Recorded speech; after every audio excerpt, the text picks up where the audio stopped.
Alrighty. Hello, and welcome back to some good old silly art times. Hope everyone's having a good day so far. Everyone's having a good one. Meds reminder, I remembered to have my medication before stream, I'll have you know. I actually did remember.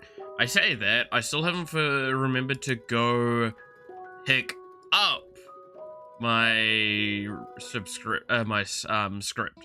So I do need to go do that literally today, because I had the last of this medication today. So yeah, I need to do that.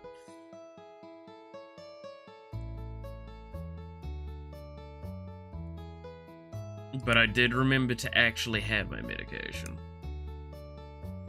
The ads are beginning while I set up for the day.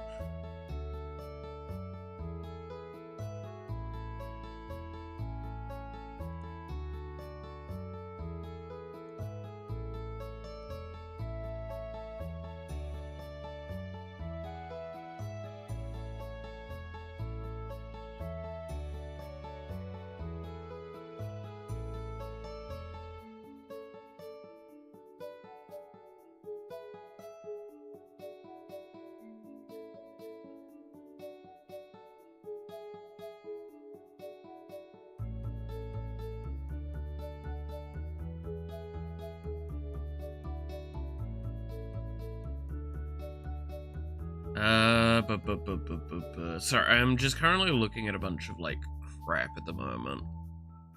Some poses and stuff like that, because I was just, like, bored this morning while doing, like, some of my prep. Because I was trying to decide what I wanted to do today.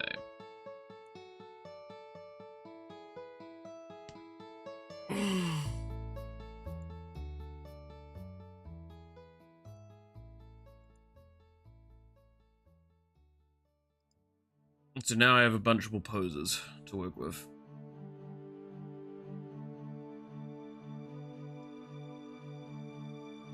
Yeah. Okay.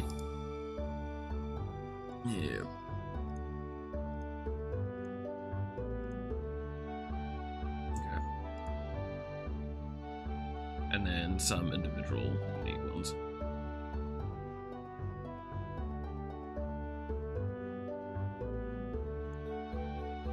The long list of downloaded.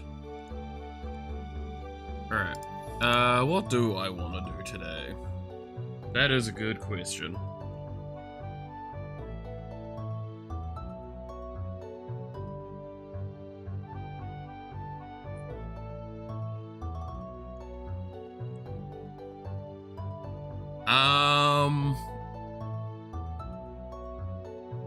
There's a couple things I could work on. I could always start something new.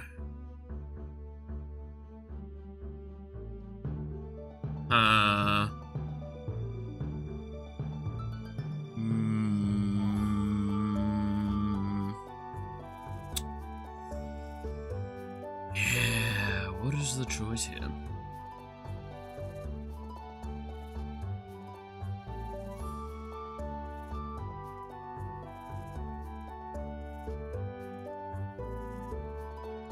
What is the choice? I was even looking through my likes, and I've, like, got a few that I want to work, like, outfits and stuff in there that I want to work from.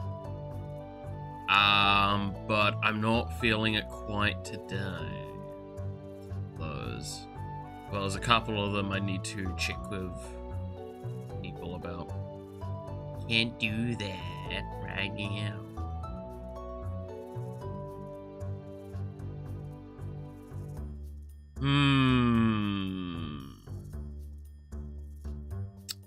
What should I do?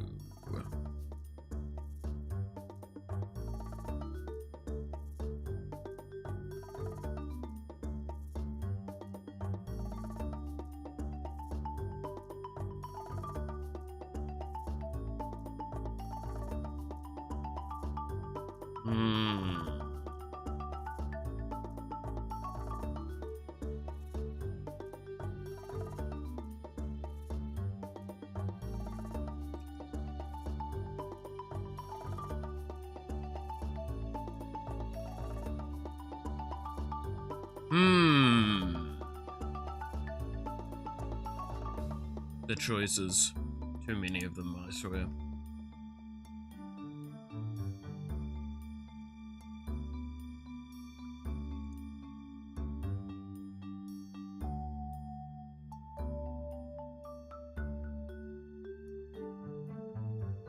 So when you get something you're satisfied with?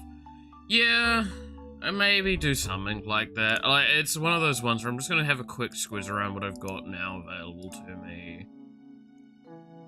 And just think about anything I'm like, I want to play around with more than I've already got. I mean, to be fair, I could show off some stuff as well. If I open up. Pretty sure that doesn't show the file, right? Yeah. I actually set it up correctly, so you don't see the full screen, you only see, like, the program properly. Because I started realizing that it was a bit of a security risk with how many times I get messages during and around stream that potentially could be bad to just show on screen.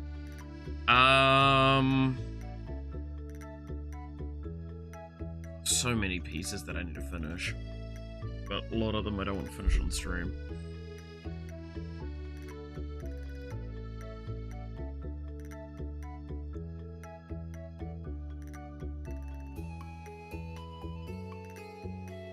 Y'all want to see one that I will get in not trouble for showing, but I really don't want to show it for very long.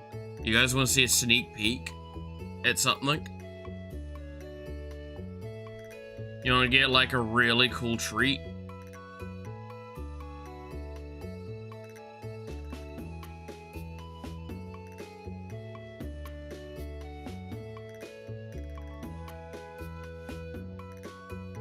One that I believe at this point in time only 3 people know about.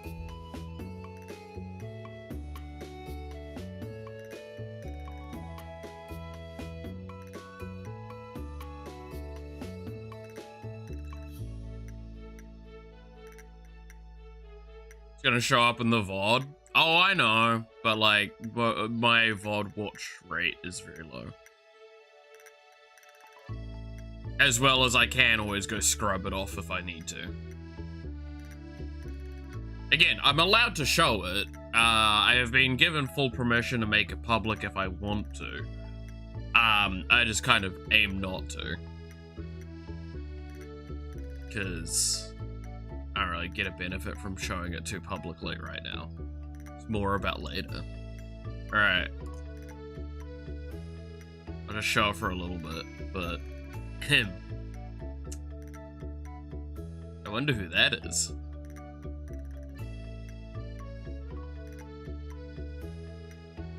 I wonder what that would be about.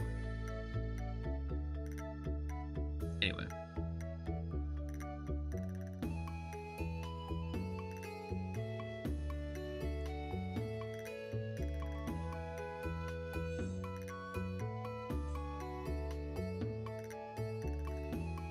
Oh. Yeah. Pretty nice composition. That is a potential thing in the future.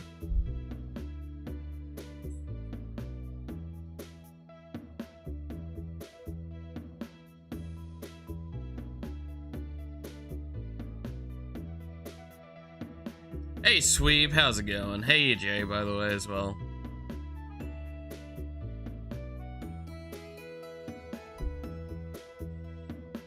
Hope all is well.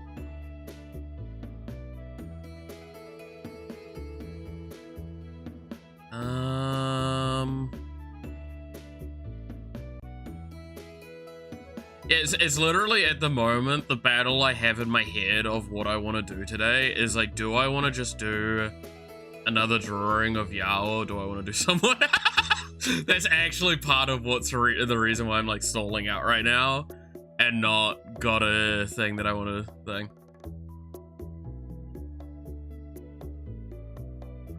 Long day, how things going there? I mean, the day's just started, more or less. I've been awake for like 2-3 hours now, I want to say. Responding to messages and dealing with some stuff. But yeah, nah, not too bad, not too bad.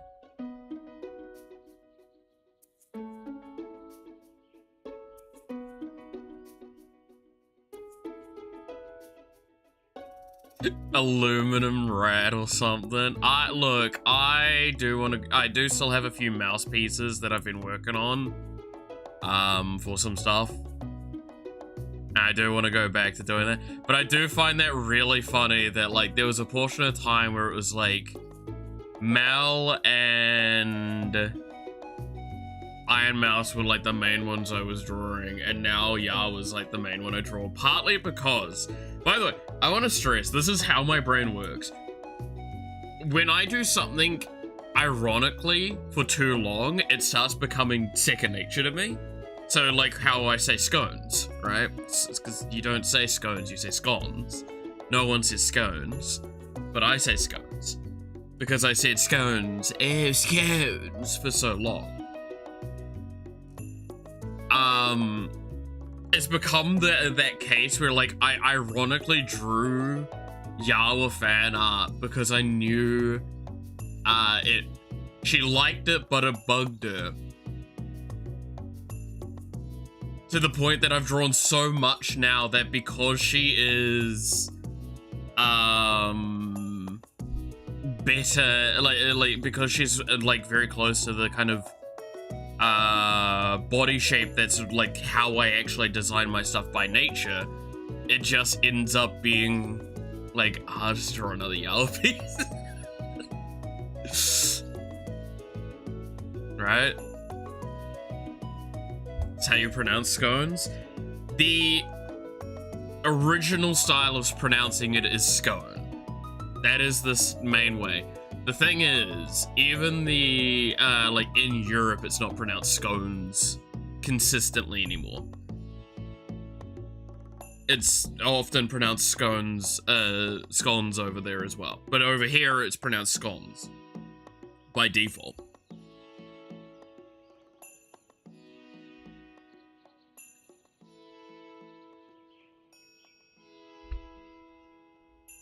Pretty much the only people that pronounce it as scones are people that are doing it ironically or pompous assholes. Technically, I fall into that former category, but you could argue I fall into the latter category now.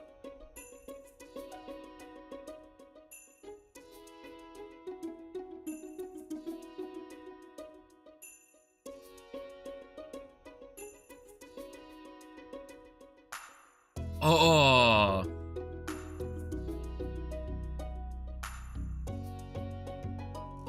Trying very hard to make the English language phonetically consistent. You literally cannot make the English language phonetically consistent. Not at this point. America is trying almost the opposite of anything. Even if you are an asshole. Thanks, Video C. Thanks. I appreciate that so much. More so, probably. God damn it. Skunts.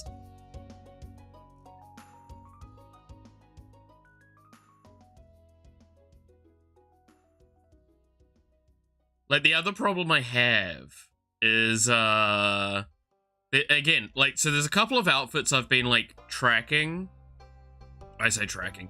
I have in my, like, saved list of my likes and stuff like that I would love to do for Yawa, but I haven't found the time to confirm with her if it's okay or not.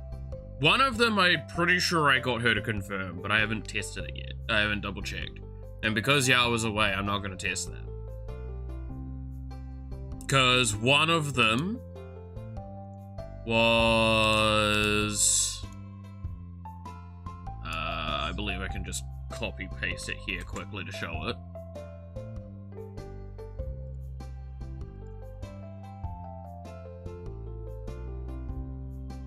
This. I thought this would be a really interesting outfit to, like, try designing for Yawa. Something similar at the very least. Very villainous attire.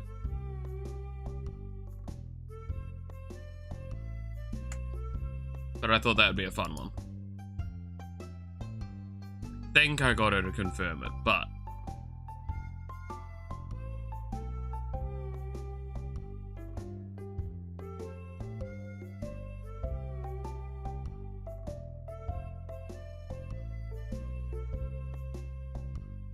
as I said, because I can't, like, double check right now, I'm not gonna push anything that might not work. Why is my scroll wheel not working? I think it's getting stuck on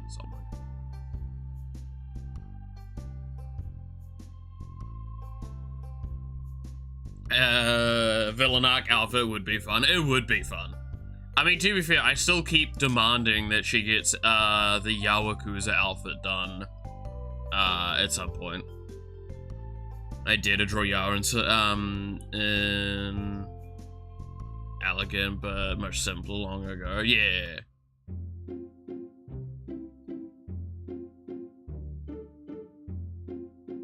I mean, I'm kind of like at the point where I want to play around with a couple of outfits, but like some of the outfits I also want to play around with, I don't know if I should even attempt to do with Yawa. So. Even though she was the one that sent me a couple of them.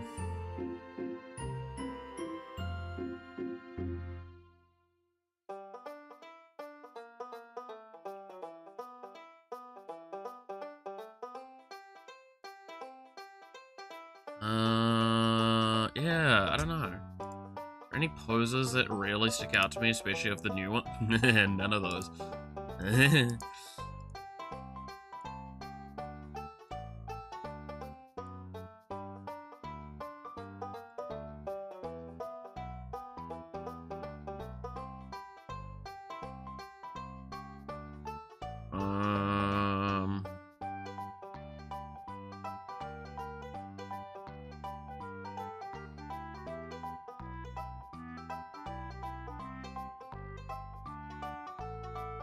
That might be a fun one to try at some point.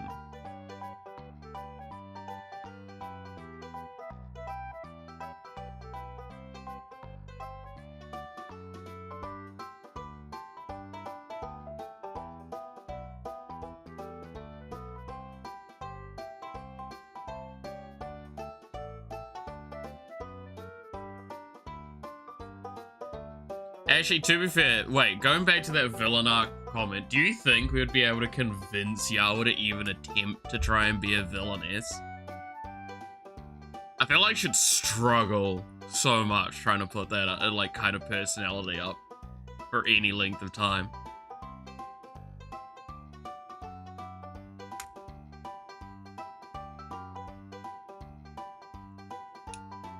Next time I see her, I'm gonna try and get her to do the oh kind of laugh.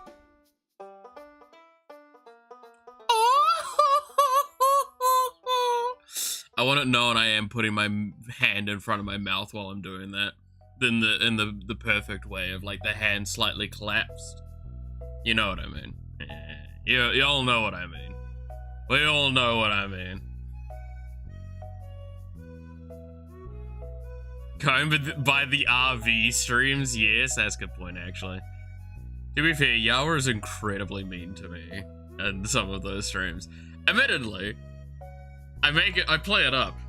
Fully deserved. I fully do not deserve any of the, like, any sympathy for some of the shit that she does.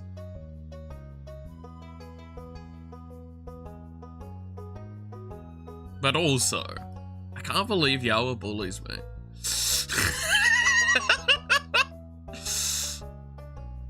I was such a big bully.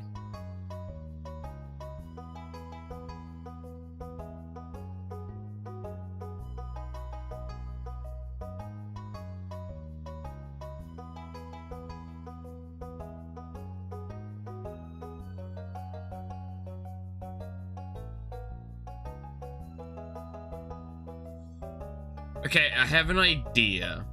I'm gonna see if I have any poses that work for him. Why is she so mean to me?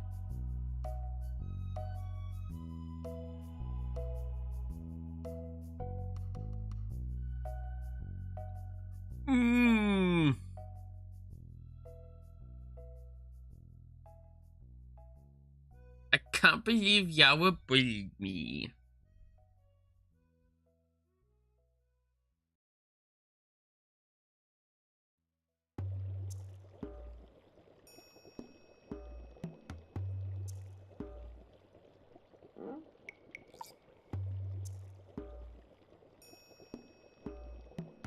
Who would bully an innocent Malith? Come on.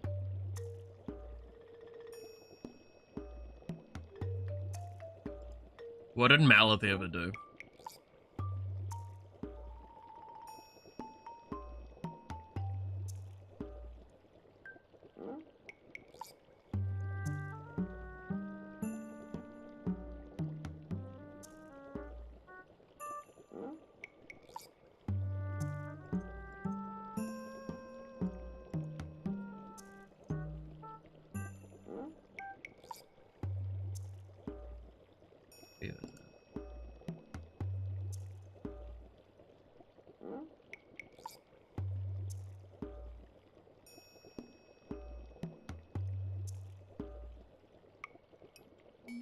I don't actually see how this one comes through. Okay, so it does that, so I should be able to use my reset.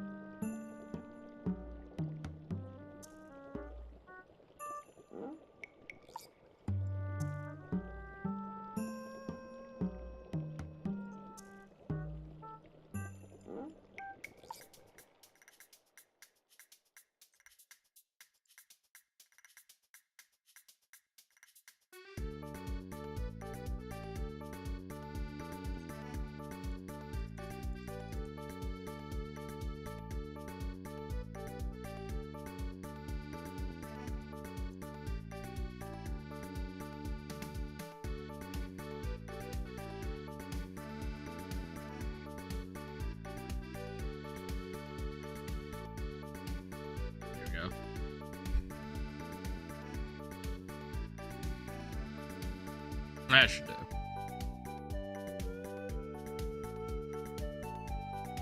Or just at least the initial pose stuff. Now I have to figure out how I'm actually using this. Okay.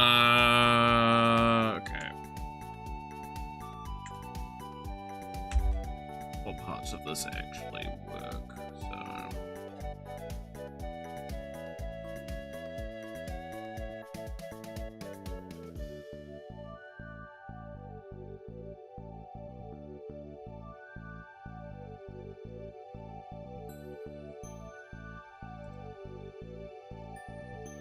But yeah, Sweeb, I feel like there was something you were supposed to ask me.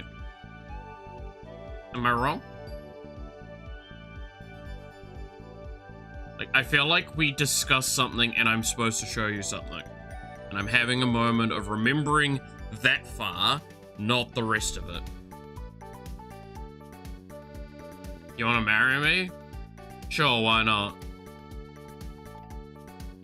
No.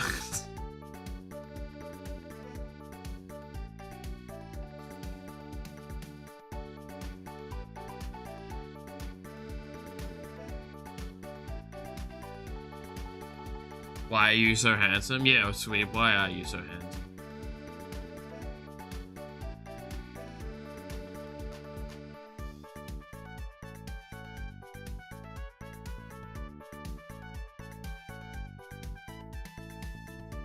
Never expected to reach this part. What do I do now?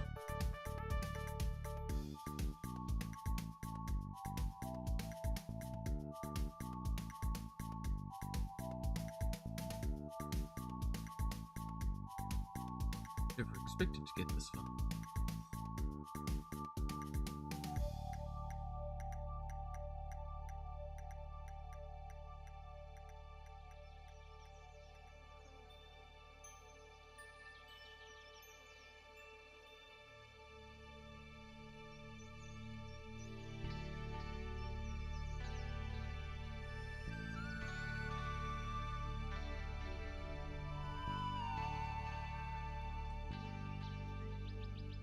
Standard research winning laws, yeah, exactly.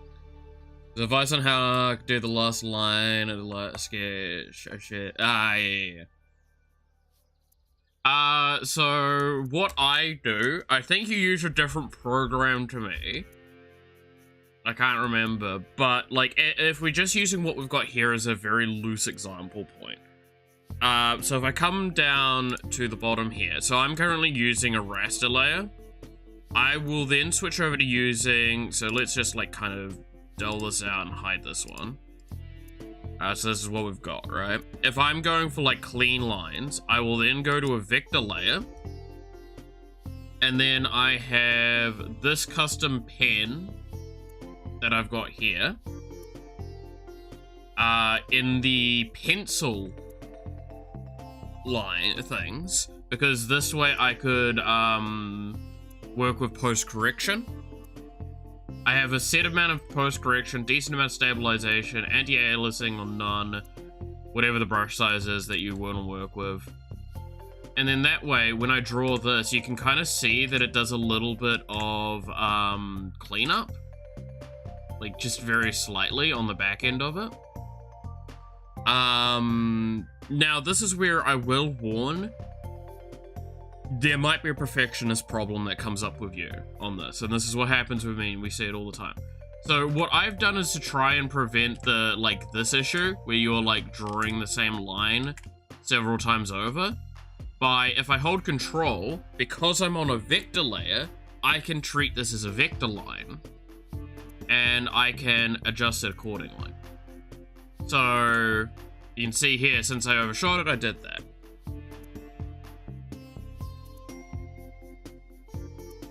Then when erasing, I use something like the rough one, because anything else, like the vector one doesn't really work that well. The rough one works the best, and rule of thumb is if you overshoot by enough, what's best to do is just to erase like this, and then this is separate and I can delete it. So it's actually better to overshoot sometimes. As you can see, this is because this is the last layer. The last item in the layer, it would give me a warning of like, don't do that.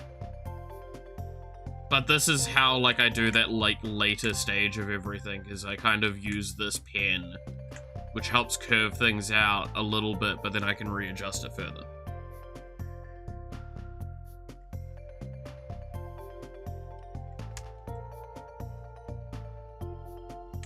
The benefit as well of using stuff like the anti-aliasing like this and all of this stuff is that when you go to do, like your,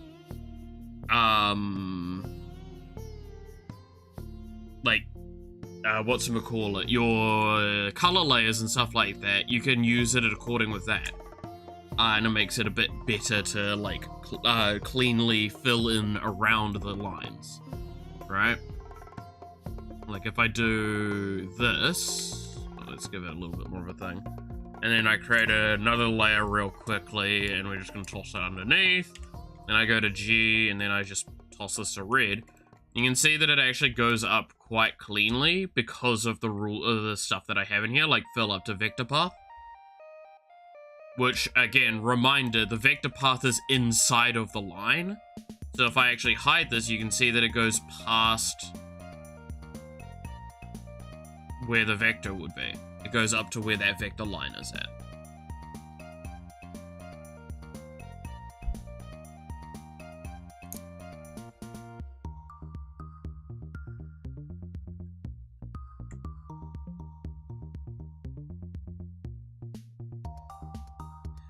Bounce on it crazy style, y'all. I hope that kinda makes sense.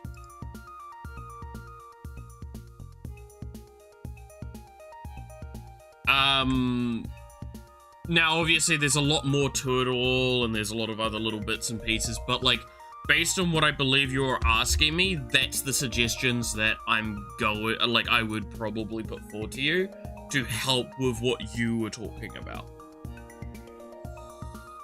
While on your breaks, I'm gonna watch for a bit. Fair enough, fair enough.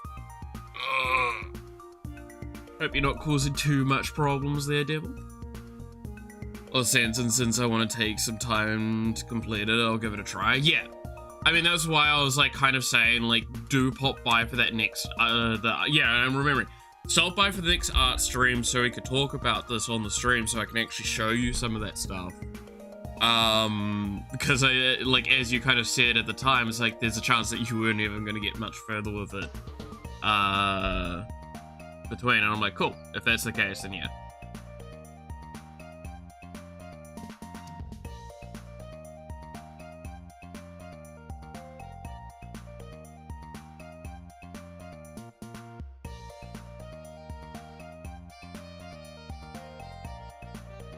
Making more threatening signs in your Tomodachi live like 10 minutes ago.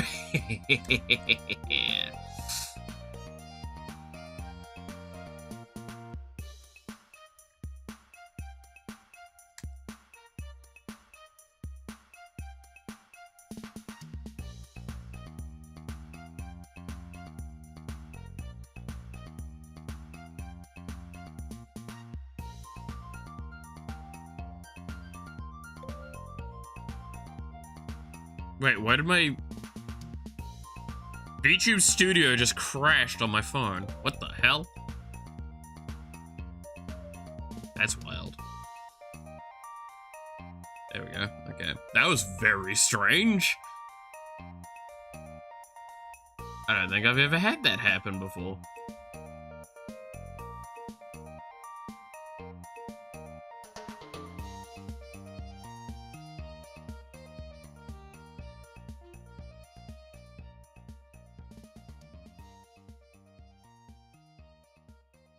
Oh yeah, the other thing I think, I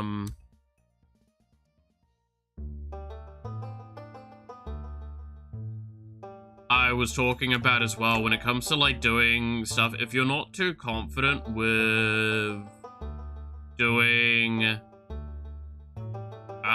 your posing and stuff like that, do not be afraid to grab stuff like a model like this. Because you can see here, even though I'm using a model, I'm not adhering to it strictly. Because it doesn't work like that. If I strictly adhere to it, it's just gonna result in a horror thing. But I use shapes and stuff like that to figure it all out.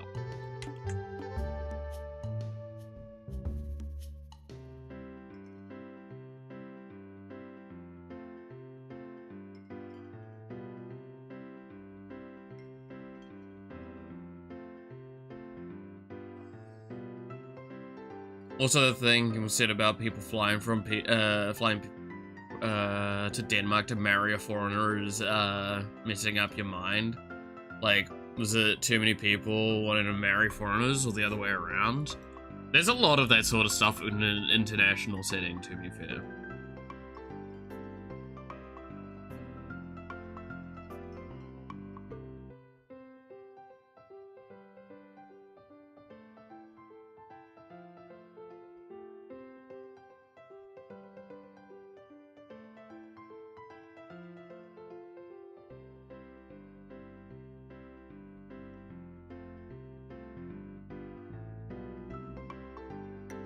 Flying to Thailand just to look for a GF, so I'm not surprised.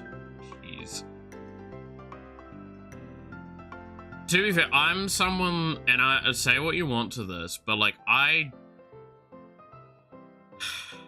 do not think I would, like, look online or internationally for a relationship. If, for example, because I've talked about this before, I don't like the idea of, like, a long distance relationship in a sense of, like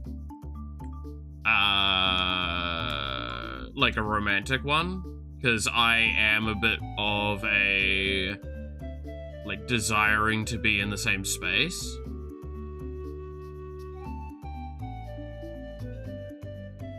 And I get that that's not for everyone, right? Like, again, I've learned a lot more, and I've talked about it a lot with people that are in those sorts of relationships. Of, like, what is it like? Why do you do it?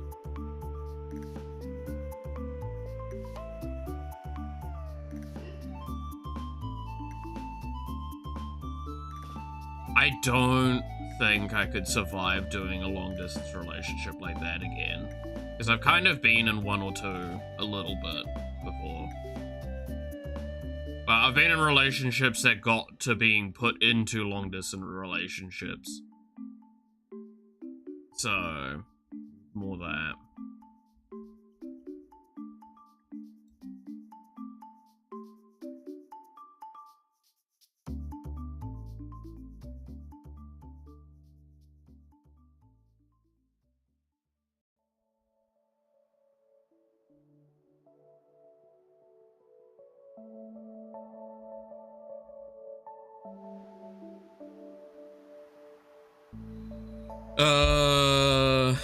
I tried in the past but couldn't manage to put the model in the right position. But I was in kind of a hurry. Don't mind using references like that. Very negative about yeah. But no, the model thing, it takes time. It takes time. You just gotta be a little patient with it. Very negative about long distance, not really for the physical contact though, for other reasons. Well, it's because, like, so again, if you want to know what, like, my best case scenario I feel like I would ever have for a long-term relationship, if I was to ever get back into one, is to being able to, and I've talked about this with, like, my best mate, is we're very the same for this, is being in the same space. Not doing the same things per se, but just being in the same room, right? Like, maybe I'm reading something, or I'm on the computer, and they're on their computer, or they're reading something. Like, stuff like that.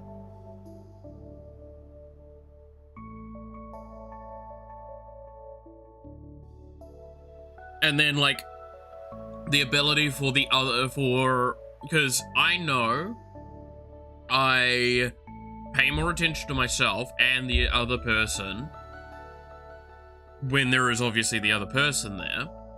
It means I have a better reason to cook, because I don't really cook for myself as much.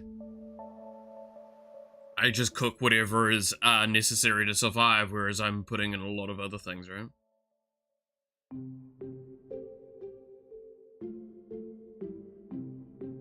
Had girls that were interested in me, and I was interested in some girls, but never had a relationship. I mean, it's nothing that's too important in a sense, right? I mean, personally, I say you've not really missed out on much, but, like, maybe that's coming from the wrong person. It's someone that was, very prolific. Gay friend flirted with you? Hell yeah. Desperate enough to suck dick just yet? I mean, there's more to a gay relationship than just sucking dick. I mean, what? There's a lot of paperwork, court wait times are long, it's easier to go on a vacation and just pop in to administrative, yeah.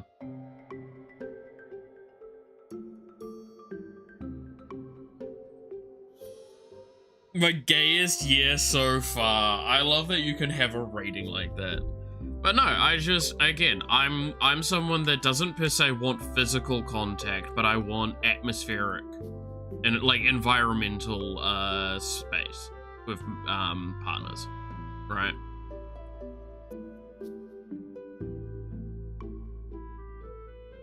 And you could call me picky or needy on that one. I don't give a shit. It is what I want.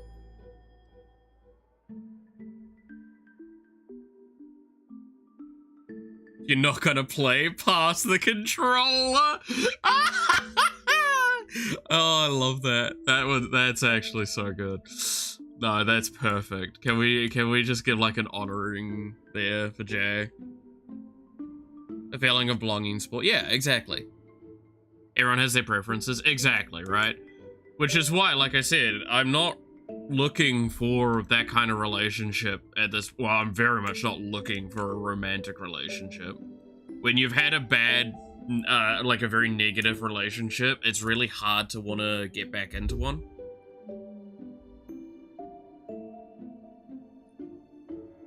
For like 2 key reasons in my eyes. One, it's like you're still kind of recovering in a sense from what happened. And 2, because of that recovery aspect, you don't want to put expectations or past trauma attributed to that new relationship, right?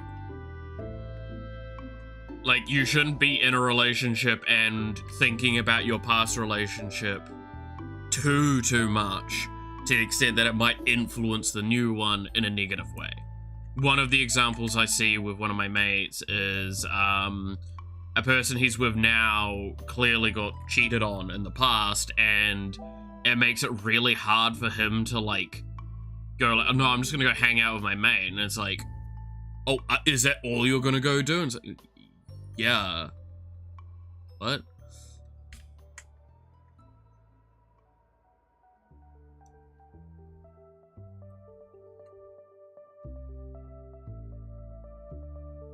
Like, he respects it, and he understands it, so he doesn't, like, push anything there, but he's definitely,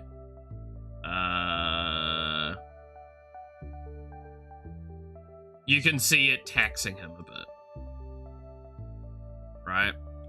And I'm not gonna say anyone's wrong in that. Like, it's perfectly fine.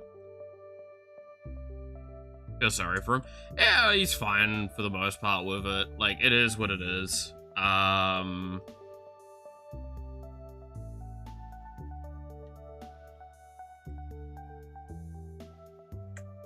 Like, he doesn't let it really affect him that much. But it's, like, it's just, that is one of many examples I can pull out of that sort of stuff, right?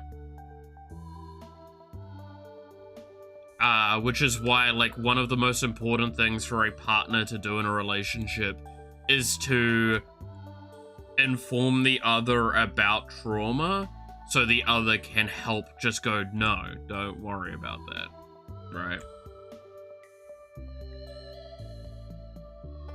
Or help accommodate a little bit, give clarity to that stuff.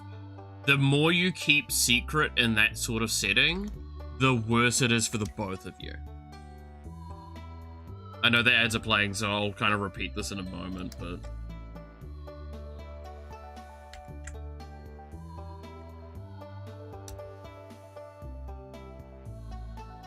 because I do think this is a very important topic. Everyone could actually have a stretch break.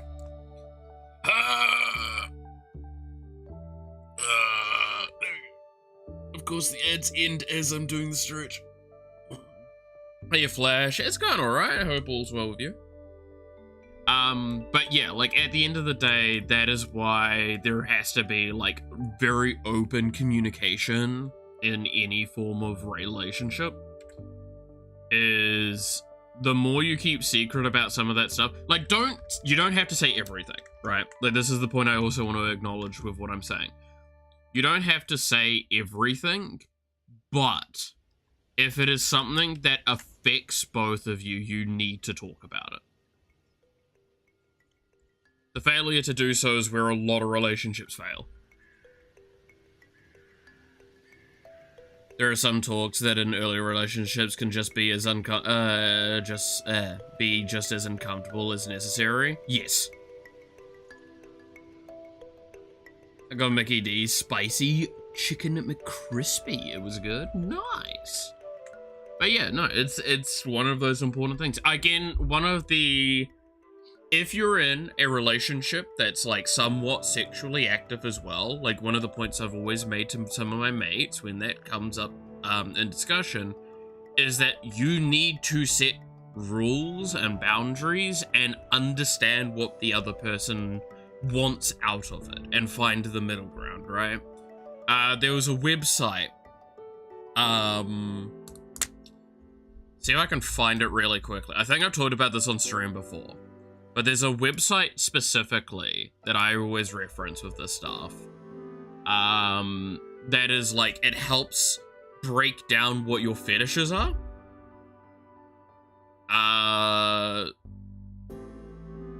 And like all that. I personally think that is one of the most important things to do in a relationship that's somewhat sexually active, right? Is to like do that with each other, not per se showing the other person as you're doing it, but show the other person the results, right?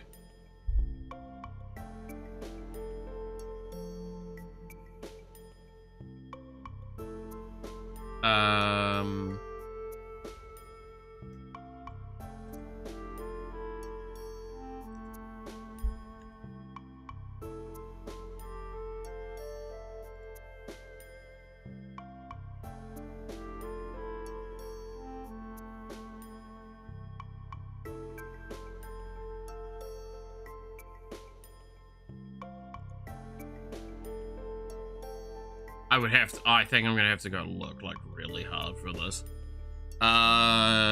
Is often religion. I'm 100% atheist and I don't mind the other believing in something, but it does matter for them, and it will matter for me when it comes to observing traditions. Yeah, like that's another point as well. Like you've nailed it, right? Is a perfectly agreeable point on it as well. I 100%.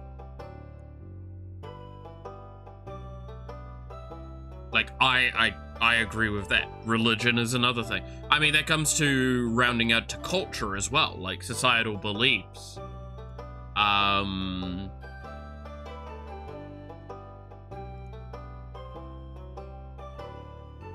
Like, that is incredibly important.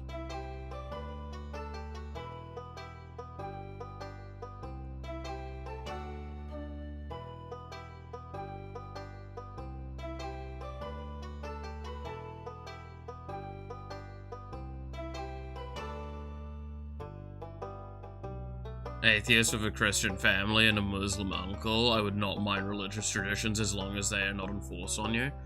I mean, that's the thing, right? What we're saying is that it's unlikely... Like... I believe...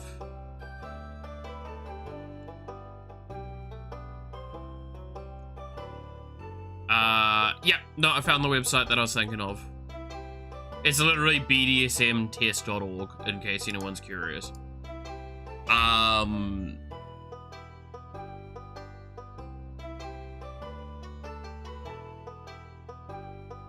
But, like, it is a sense of, like, while it's not forced upon you, there is an expectation to probably perform or act in some ways in specific settings that you might not normally. Again, like one of those things of like, if you're really truly caring for a person,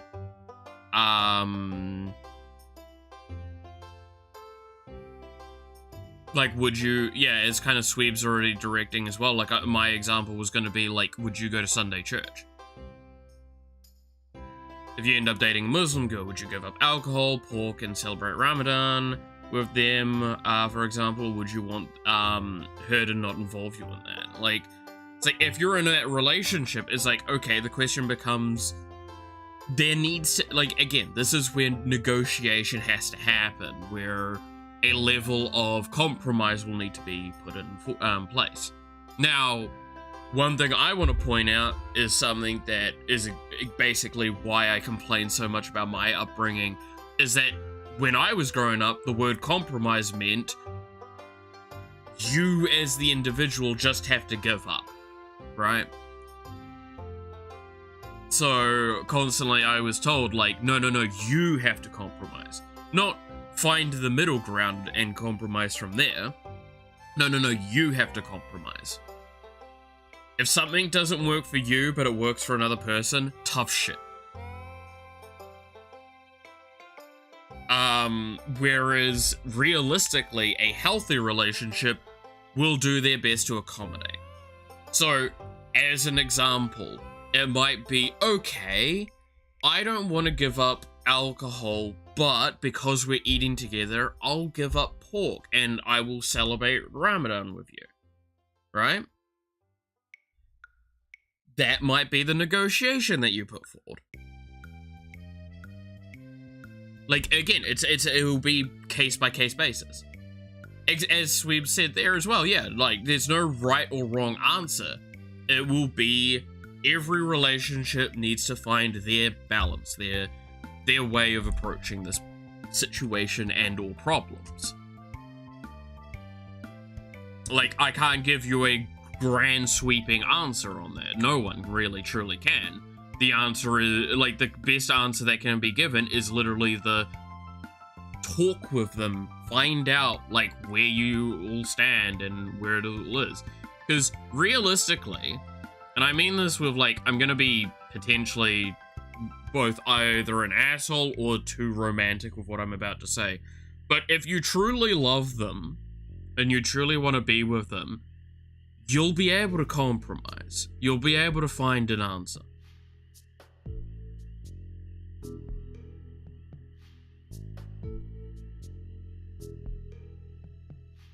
Right?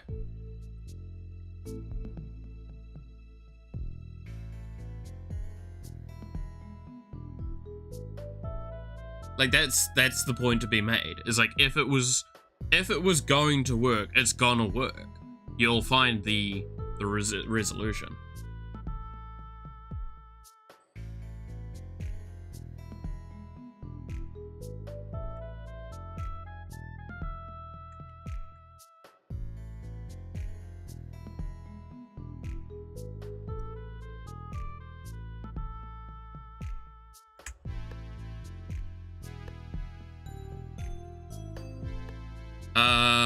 Like I said, as long as things are not forced on you, and I'm not forcing my tradition on them, they're okay. Goes to my family, we celebrate the way they do with respect, your boundaries. I go to their family, I like to put into culture. We do not make one another do shit. That's how, yeah. No, I agree with that, Devil. I 100% agree with that. It is, yeah, again, it's case by case, there is no definitive perfect answer. It's about finding the balance, as we keep saying. It's also why I stress, like, what I've said a few times already is, like, I'm not looking for a relationship, right? However, if, say, a romantic relationship develops around me, right? Like, I meet someone and those feelings start to develop, or that atmosphere starts to develop, I'm not gonna say no, but I'm also not gonna, like, it's exactly, right? Like, I'm not looking for it, but I'm not gonna say no if it happens.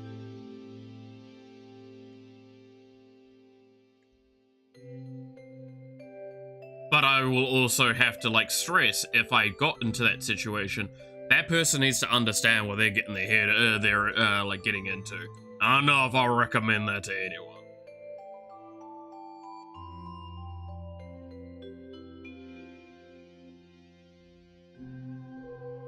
As long as it works for both, it's the right answer. And yeah, one thing I learned is compromise is one of the most important words in a relationship. Yeah. Compromise and communication are the two things that are the reasons why as many relationships fail as they do. Right?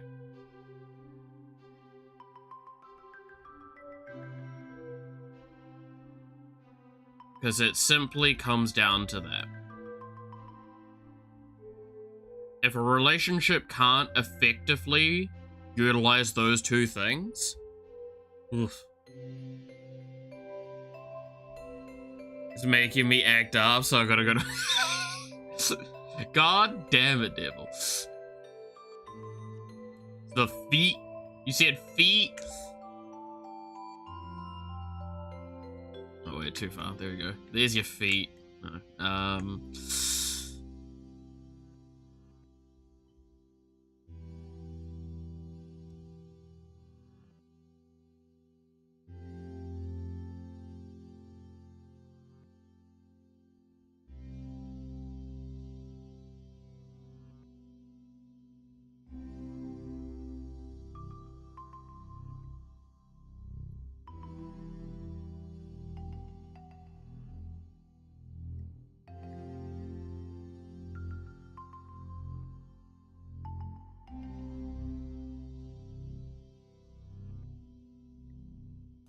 See you guys in an hour. Catch you later, devil. Have a good, fun time at work.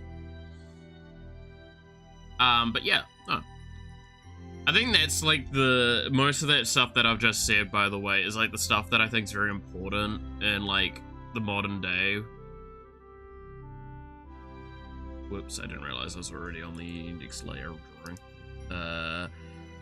I'm just gonna quickly merge with layer below. Easy.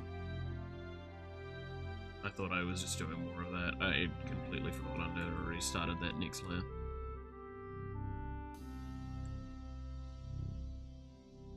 I thought I'd done with the posing. I was doing more pose work.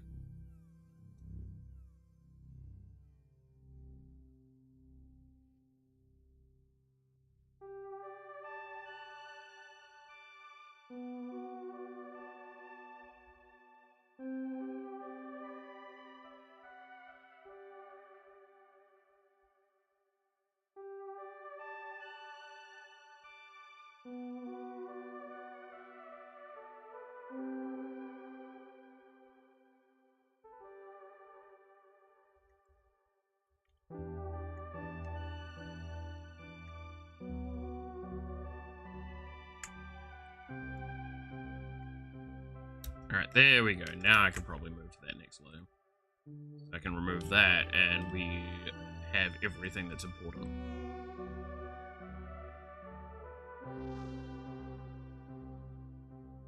Not compromising too much is just as important. Yes, that was the point that I was making, is that, again, a lot of the problems I have stem from I compromise too much in a lot of ways. I would give up things without, like, negotiation because of my upbringing, right? I have an upbringing that tells me, no, it is better you suffer for the benefit of the, those around you, right? And that's so ingrained in me that that's never going away. I need other people to find the, like, I try my best to find that compromise, but, like, again, it's not easy. Most of the time, I will ask other people some things, but a lot of it is, like, please, for the love of God, other people need to be the ones to point out, hey, that's not gonna work. You're giving up too much.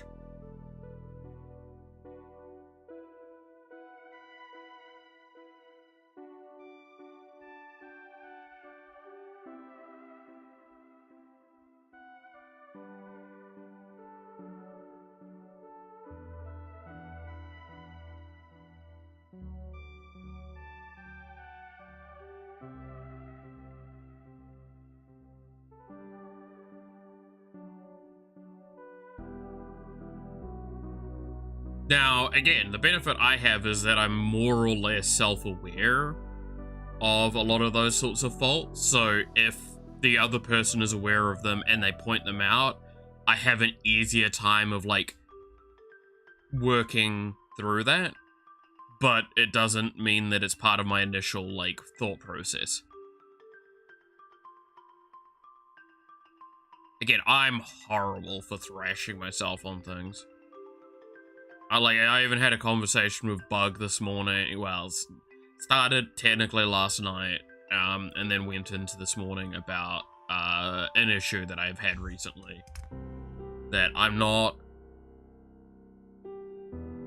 I'll summarize it as best as, like, you ever come across one of those situations where you feel like you should be thinking or feeling things,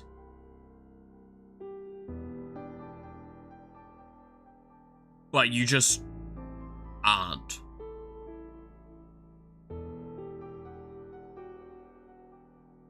It's not even that you're feeling like the opposite, it's just you're not feeling anything. And it's not even like oh, well, I'll feel it later. It's no, I just don't care.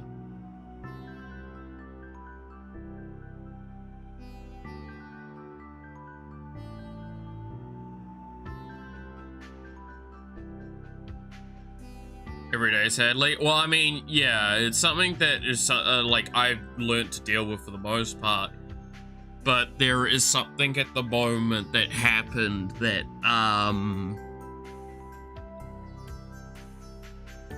is like that but more, right? Like an extreme version of that. And it's made me really sit there and think, am I more of an awful person than I would like to think?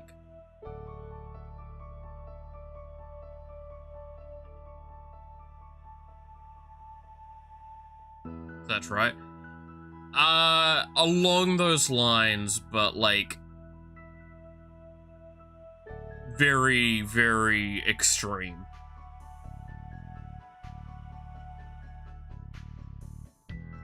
Again, I'm not sure I probably should talk about it too much publicly. Just due to, like...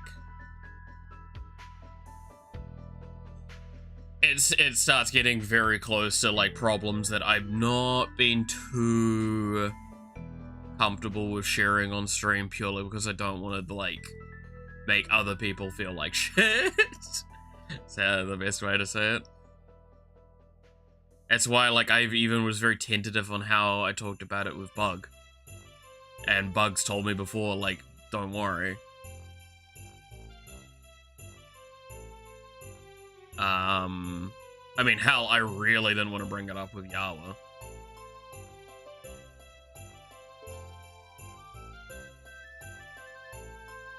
Because, I didn't want to bring that sort of thing up while Yawa was gonna be gone and also dealing with their own stuff.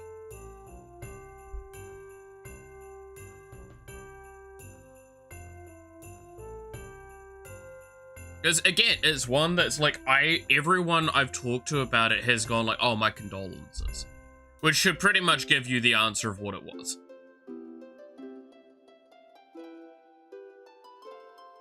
And that's why I'm like, I don't know.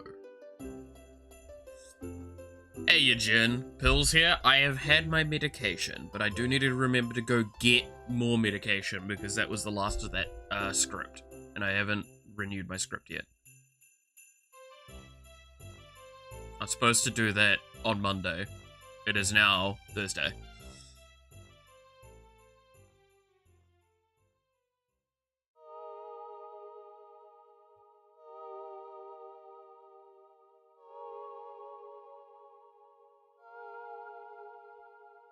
But yeah, no, it's an interesting one. I don't know what I'm supposed to think.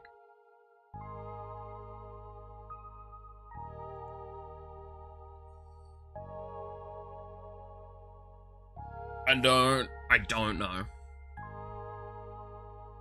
That's simply it. I don't know what I'm supposed to think in this situation.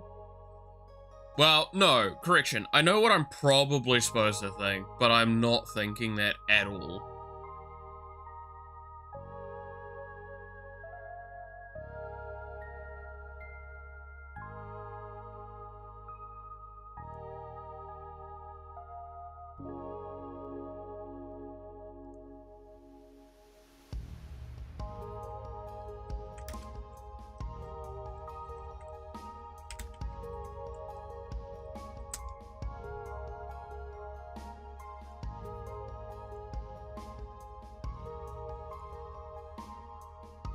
Sorry, I'm looking up references right now.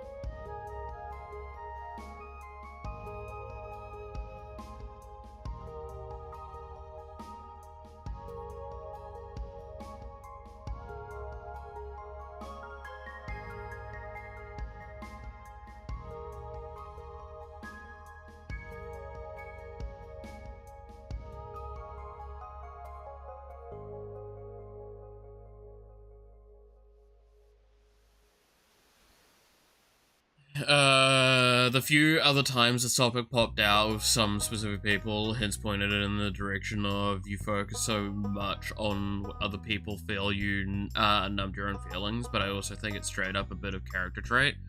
Well, I mean, Okay. I'll talk about it to an extent that won't, like, dox me as well. So recently a family member of mine passed away. And when I say recently, I mean within the last week.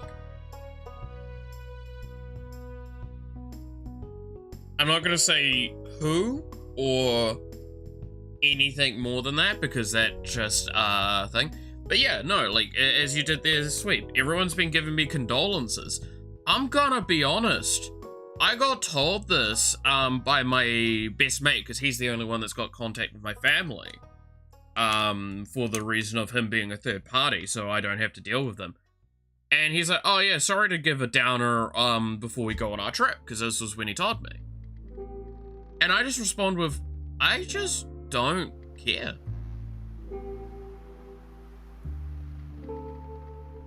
I'm not saying, like, don't get me wrong, the loss of life is loss of life, and I'm sad that there's loss of life.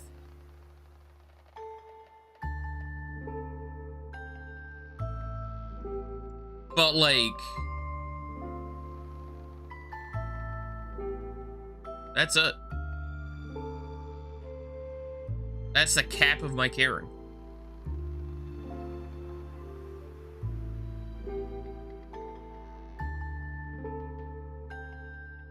And yeah, no, I kind of sat there, and that's been something I've been wrestling with a little bit this week, of just like, am I wrong for just thinking that way?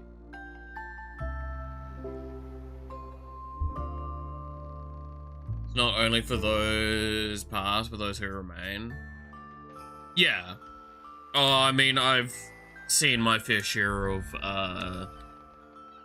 mortality moments in my life at this point. For a variety of things, right? There's a reason why I value human life the way I do.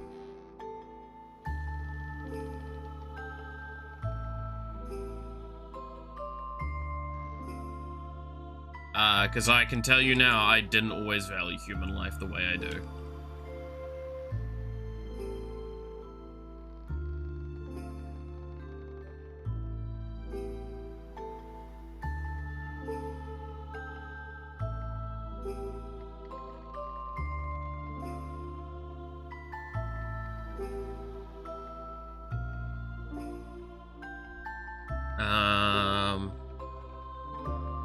But yeah.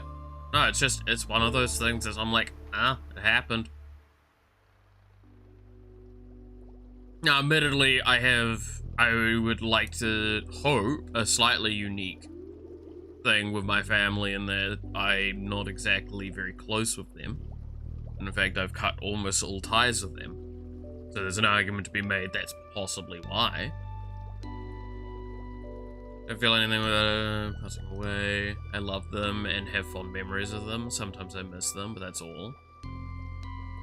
I also think that the memories I have of the time I spend with them are worth more. Not even positive in all cases, but yeah, and that's a good way of being able to think about it. Like, that's why I'm like, I just feel almost, because look, you're gonna see a little bit of trauma come through here from my life. Is like, I've been called cold-hearted a lot in my life.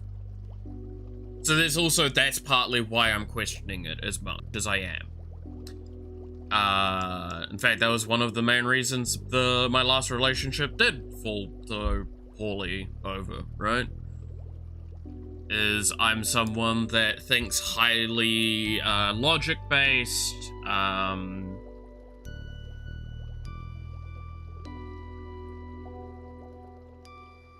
for better or worse.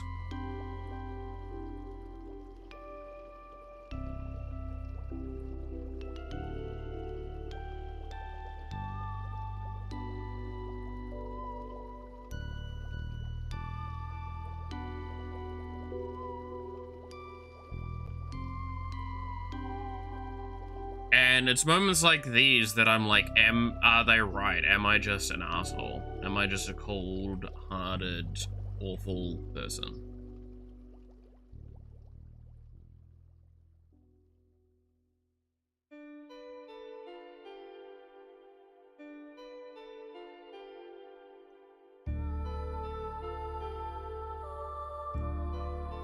Again, this is why you can start seeing why I'm like, this is stuff I don't talk about as publicly, because this is just makes me feel like I'm just making the mood sour.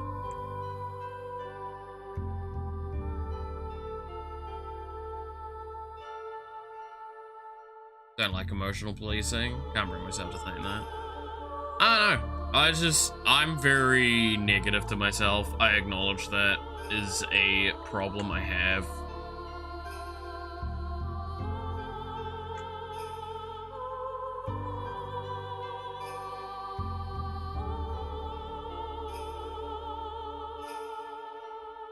I'm not gonna even, like, try and make an excuse on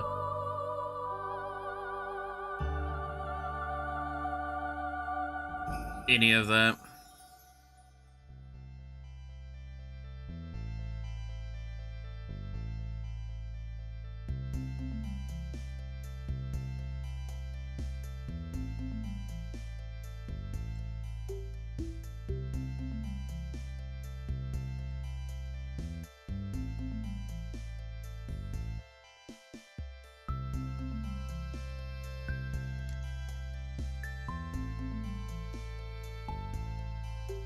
Don't mind these topics, but I surely don't want to make your stream spiral down into them. Yeah. I mean, it's like I said, it's the reason I avoid these primarily because, like, there's also the element of my brain that's like, oh, you're just sympathy baiting right now.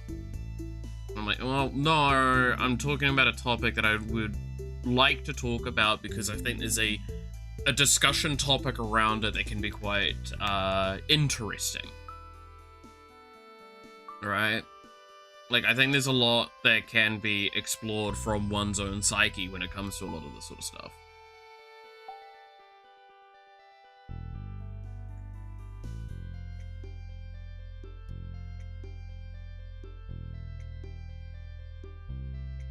And I think it's important to acknowledge that, like, a lot of us think about this sort of stuff, but don't have the emotional understanding to deal with a lot of it as well.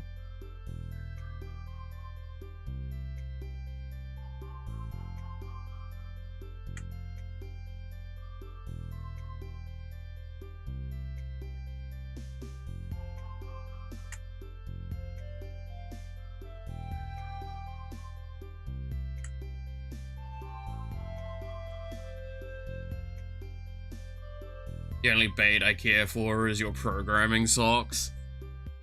Boy, do I have something to tell you guys about, but we'll leave that for another time.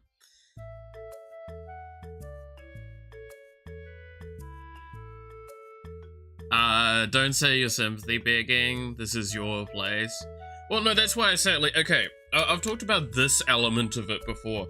I mean this with, like, take it as you will. I used to be an incredibly manipulative and awful individual, so I will always have this nagging part of my brain, because I hated that, right? Like, I hated that part of me. That's also what my family was like. So I'll always be, like, super against that now. And because I'm super against that, I know I overshoot. And because I overshoot, I just kind of get to this point of like, no, anything that could be, that gets said as no. So, in a sense, it leads to this situation of I can't even talk about things because I'm like, oh no, it's just sympathy baiting. It's like, well, it's not. It's not malice. Oh, but it feels like sympathy baiting. But it's not.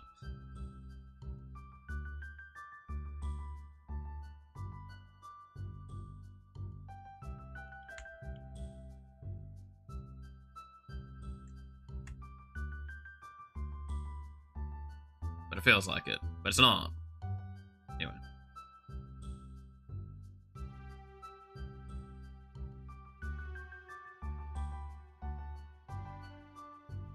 Welcome to the day-to-day internal struggles that I have.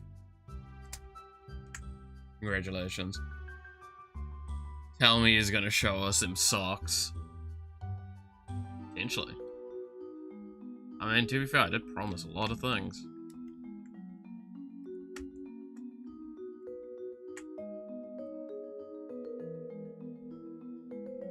Be a tuber model and a camera pointed at the feet. I hate everything about that idea.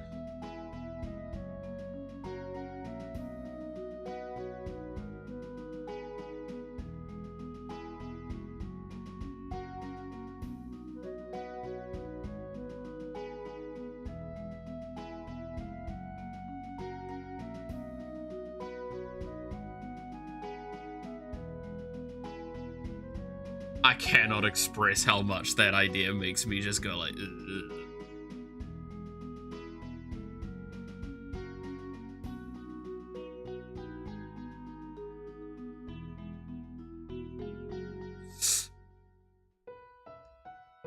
It's a wonderful idea though. Tell you what, won't do it for free. I ain't doing feet for free again. I know you freaks will pay.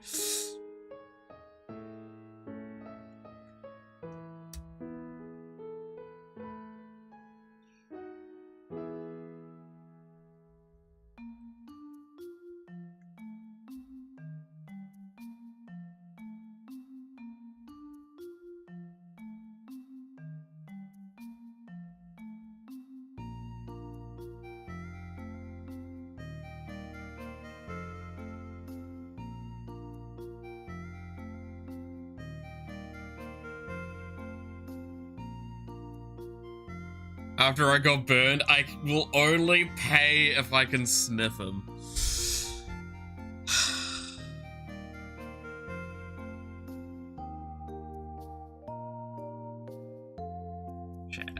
Chat.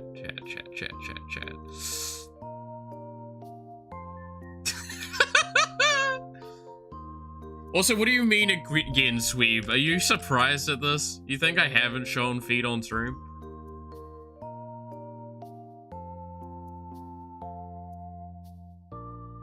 Let's be honest.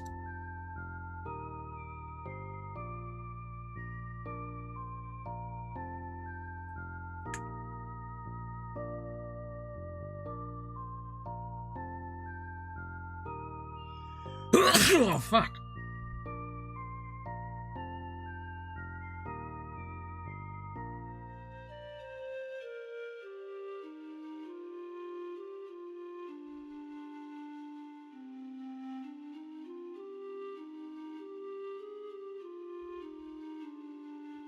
My headphones are dying.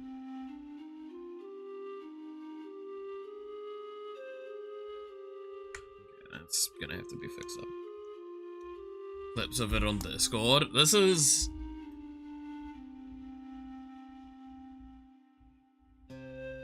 everything about y'all. Look. If I ever go to a convention, pay me $5 there and then, you can sniff them.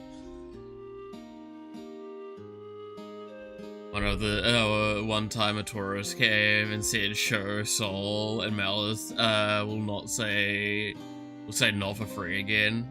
Bat an eye.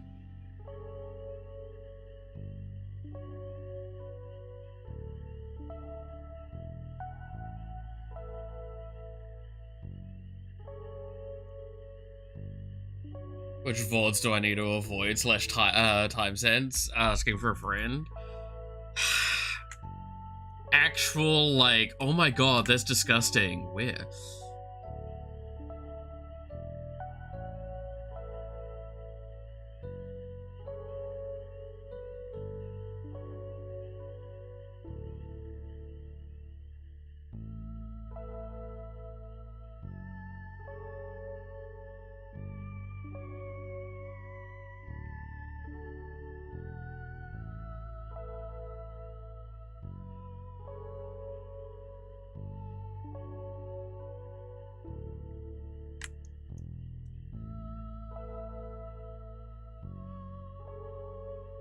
We'll leave it to your imagination. Yeah.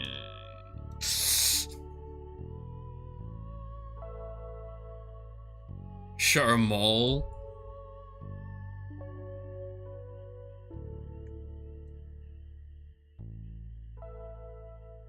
I do have a lot of moles. No, I ain't showing feet for free again.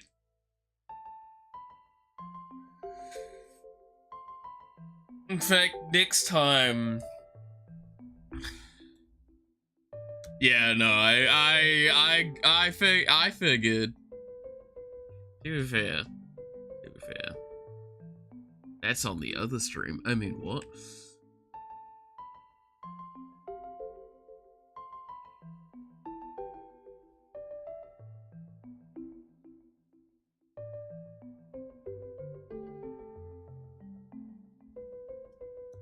Animal Mall.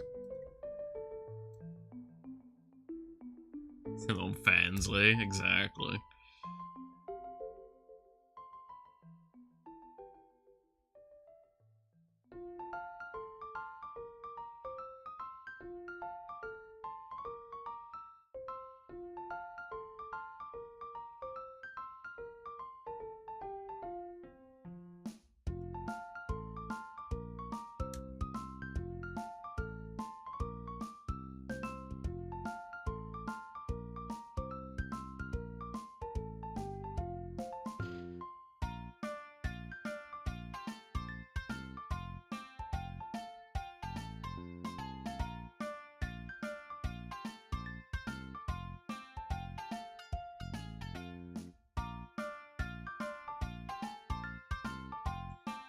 And then...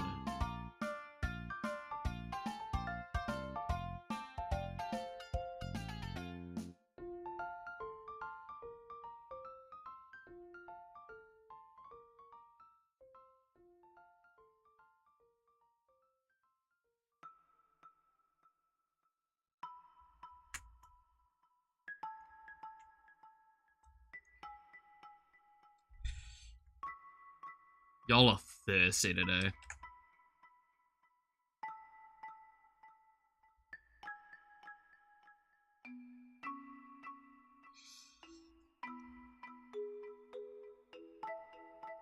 Hey, Nash, how's it going?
Today? What do you mean today?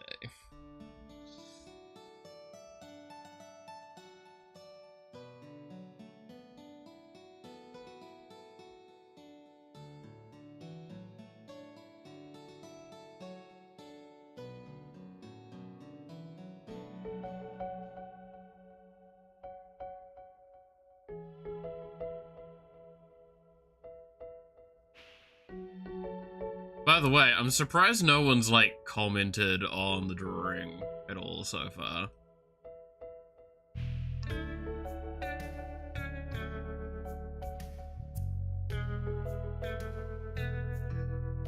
We've been too busy talking about depression and feet, I guess.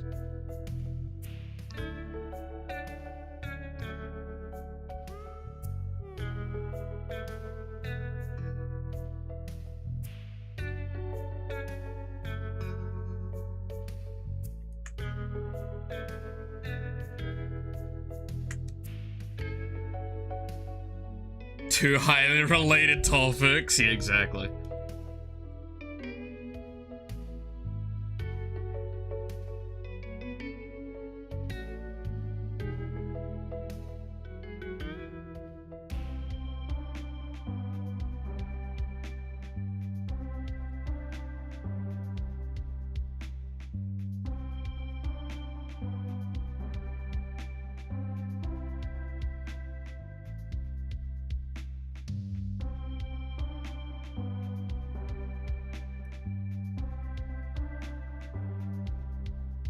Is that Hatsune Miku? It is not Hatsune Miku.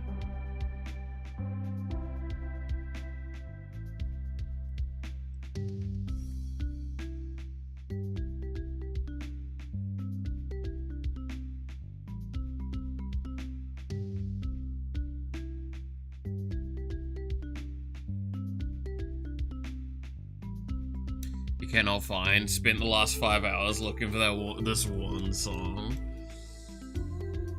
Yeah, I mean, that's me with like an anime, especially nowadays. Like an anime or a TV show, and I remember exactly these things about it, and I can't find it, and it's pissing me off.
What was the last time I had that? I'm trying to even think.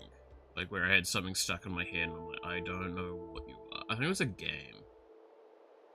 I was like, I remember the mechanics. I don't remember jack shit past that.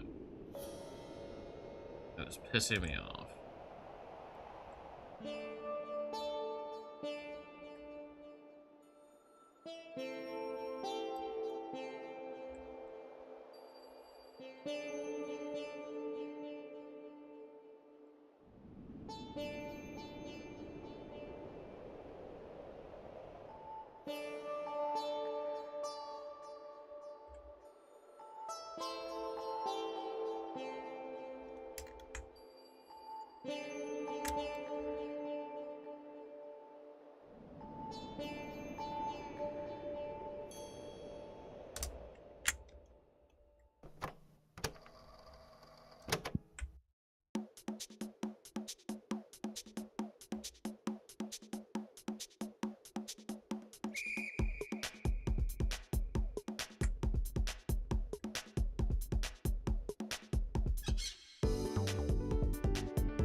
The tune for me and I'll find it. I mean, we do have software for that nowadays, right?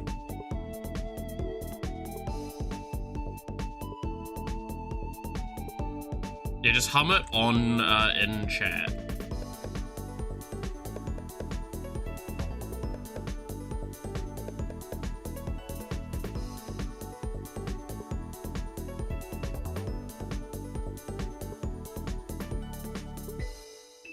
It goes beep boop boop bop boop bop.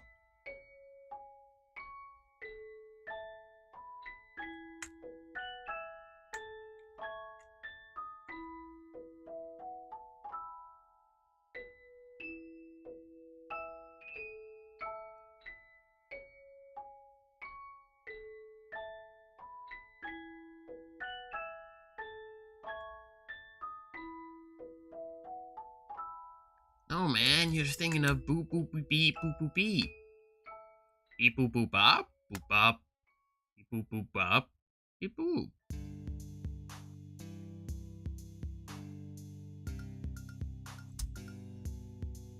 Beep bop boop. Beep boop boop boop bop. Beep boop bop.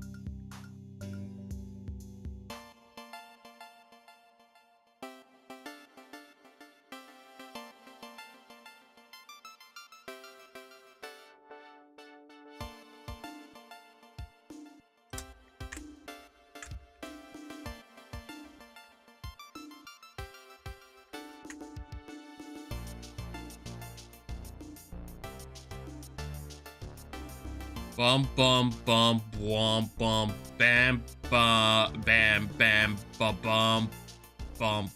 I don't know.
To AI. Yeah, you could always try that.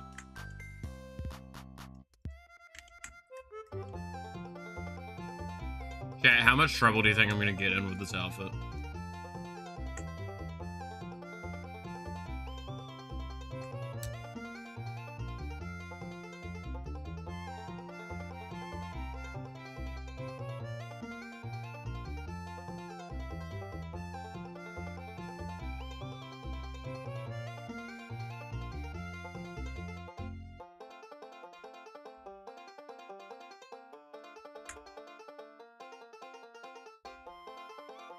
Zero.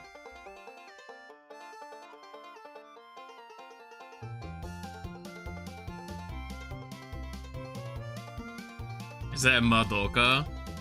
Imagine.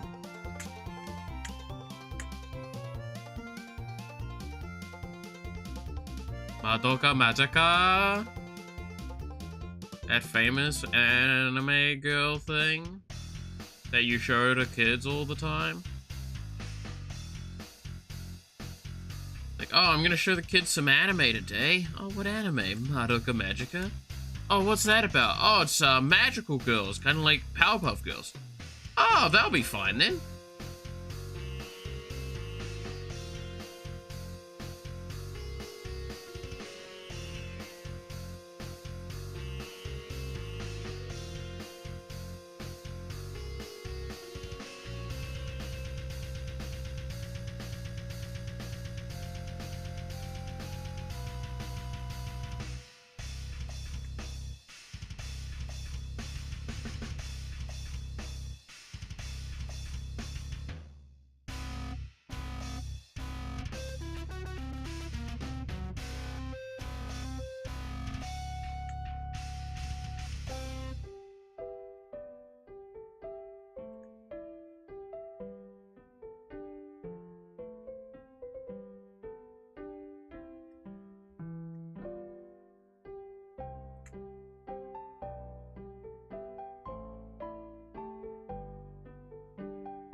So told my friend to accounted the whole anime because he saw the ending scene with eyes. Wait, Are you telling me you got spoiled for something in Madoka Magica? Like, one thing.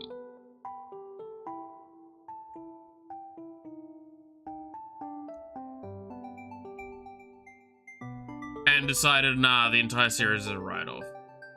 Madoka Magica of anything as well for this.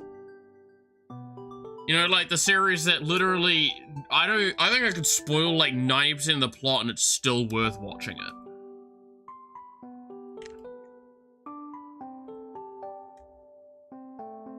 Fuck that. Like, genuinely, I think we can kind of all agree is that, like, you could spoil a lot of Madoka Magica. It doesn't stop the experience from being like, oh shit. Right?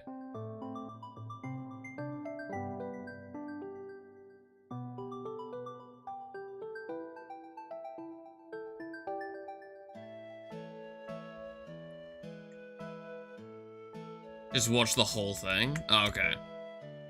Don't take his anime recommendations seriously anymore. Yeah, that's fair. That's fair.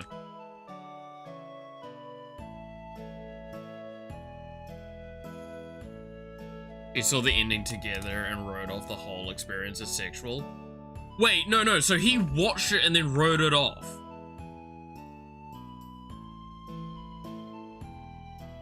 Okay, that actually angers me even more. I'm gonna be honest.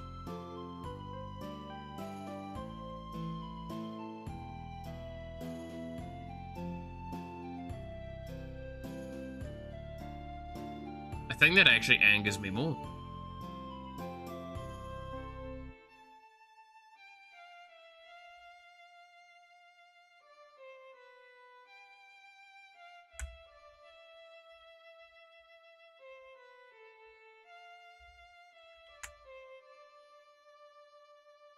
Imagine how you feel? I can't, because if I did imagine that too hardly, I think I might actually stream.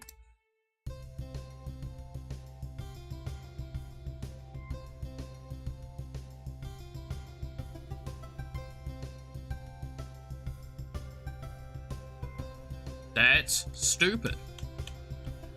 The entire point of the story... Did brother even actually watch?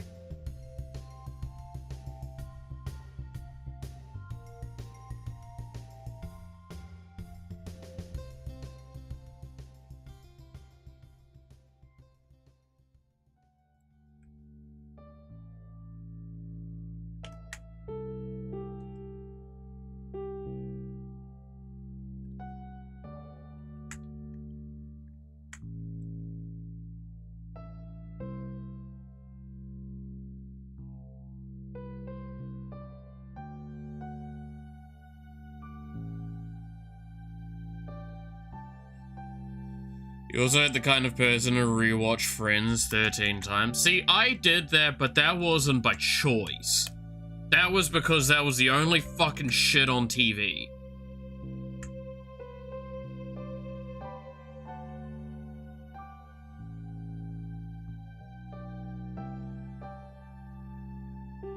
Right? Like that and Shortland Street. I don't like those shows. I watched them because I just watched what was on. He did it on Netflix? Bro. That's psychopathic behavior.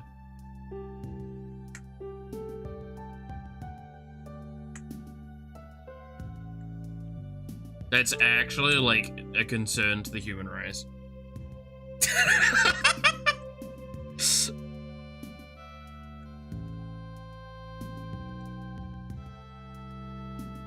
You also watched The Girl Who Lived Through Time and made fun of it? I'm trying to remember that one.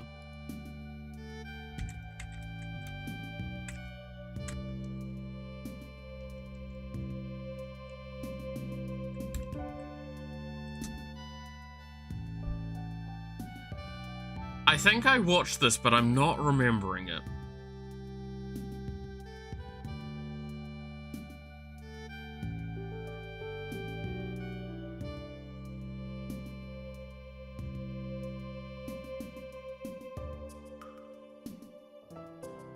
That's like the motherfucker that would watch like Wolf Children and go like, "Hey yo, this is just furry bait," and I would punch them in the face.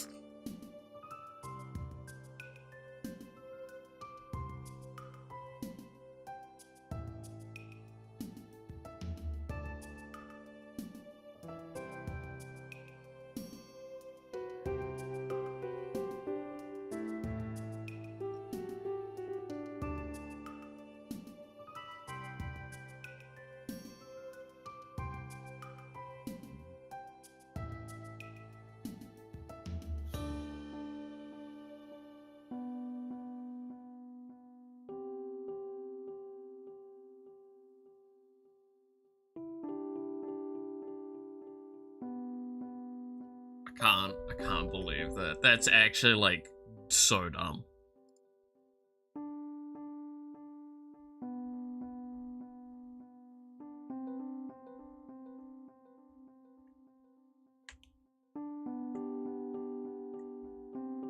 It angers me in a way that I don't think I was prepared for today.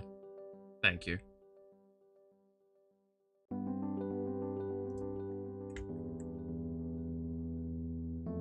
Not sure I should be thanking you, but thank you. We all have like that one or two friends that are just like, what is wrong with your sense of taste and stuff? Right? Like we all have one or two of those where we're just like, what's...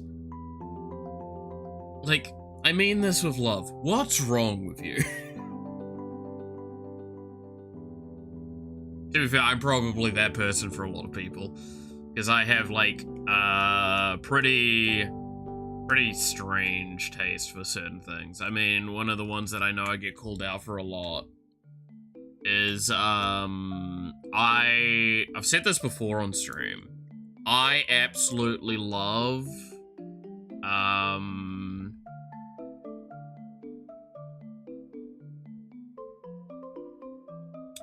what's it called again? Rogue One. The Star Wars Rogue One movie. And I have friends that swear black and blue I am insane for liking that movie. But like, again, my response to them is simply, I love Battlestar Galactica. How was I not gonna love a Battlestar Galactica in the Star Wars universe story? Like, dark, gritty sci-fi.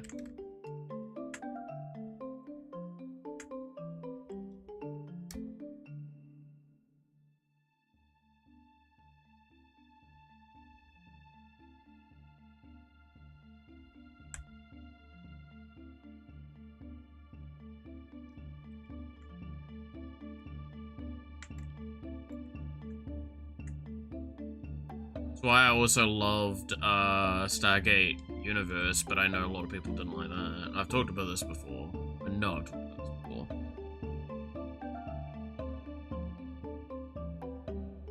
Like, I stand by, of all of the modern Star Wars movies, and we're talking modern, we're not talking even prequels, like, area, we're talking, like, actual modern, I genuinely believe that, that's been, like, the best one they've done.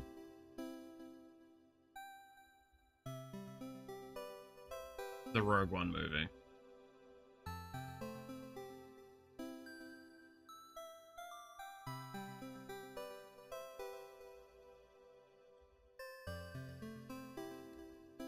To be fair, I did watch, the Mandalorian Grogu movie, which that wasn't too bad. Again, kind of like, didn't really need to have that movie. It's an ending for a story that already kind of like finished off, but sure, go for it. I know you're trying to make money.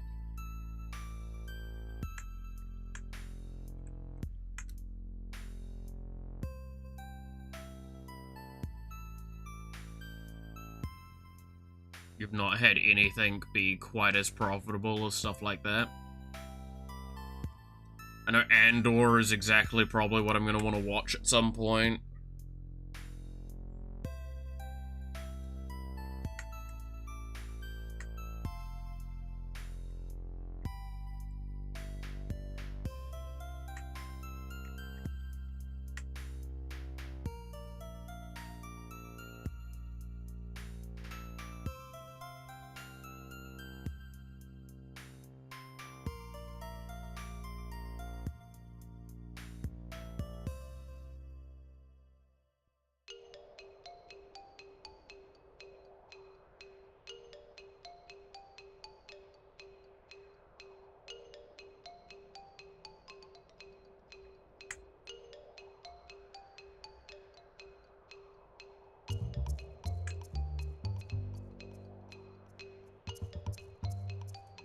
stuff with his shoes in a moment. I properly actually make them look good.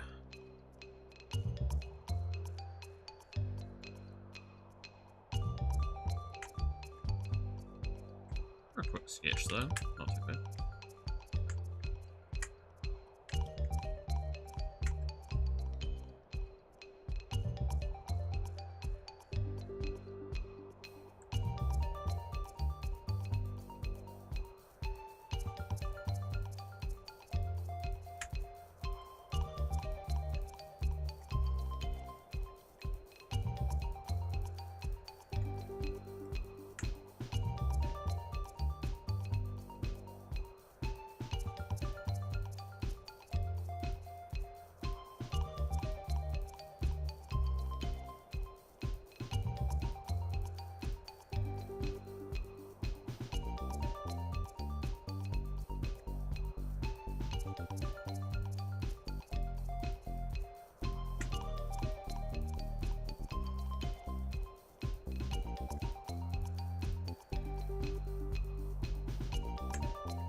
Need to remember the technique for doing the ruffles on the skirt at some point. We'll get to that.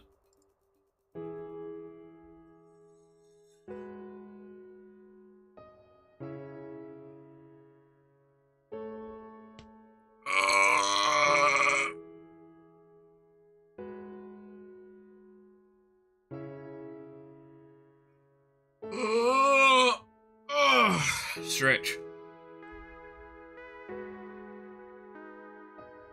Sorry, I really needed to stretch there.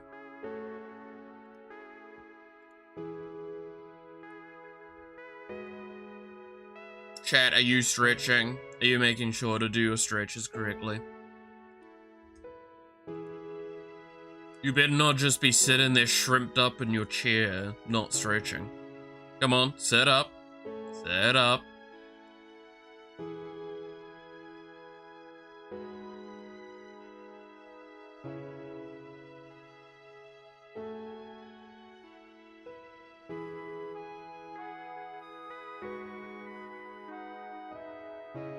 Come on, chat. Water break. I mean, I've got a little bit more left. Do I have anything? Oh, I have more in my can, though.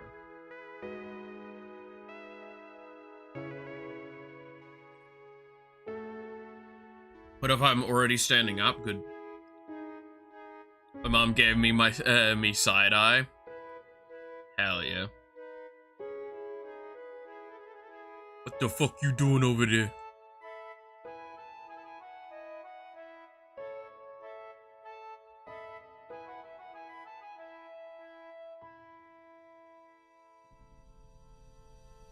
Oh, James Gunn is reportedly pregnant. Gotcha.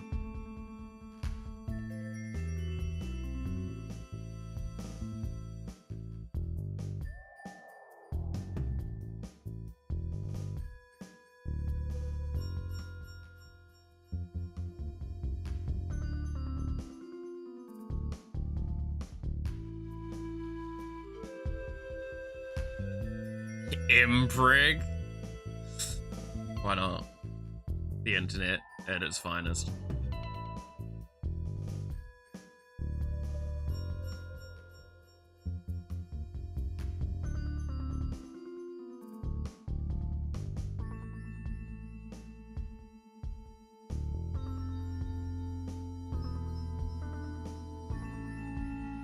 Okay, I've got a question, chat.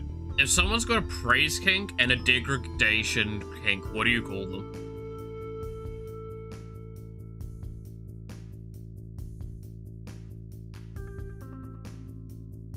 I've got a question. It's a serious question, right? If they've got a praise kink and a degradation kink, what do you call them?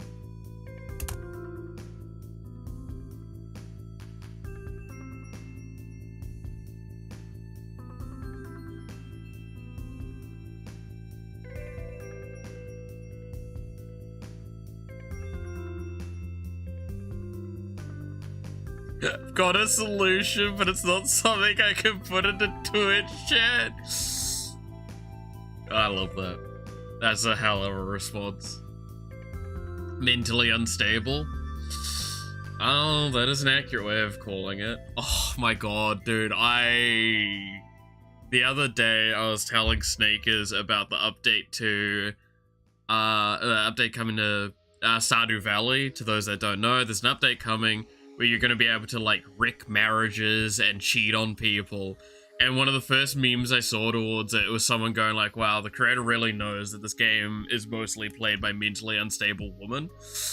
And I told him about it, and I could see him just go, ha, and his only response is, I'll tell him to stop when they're lying. Is it an out of season April Fool's? No! That is 100% actually what the developer is doing. Because the intention of the developer was that you were supposed to shape and craft the story of the like the world of the game. Right? Like it was supposed to feel like you were much more interconnected with things. And I can't get over the fact that that is actually a thing. Like, this is an official statement from the developer on this idea.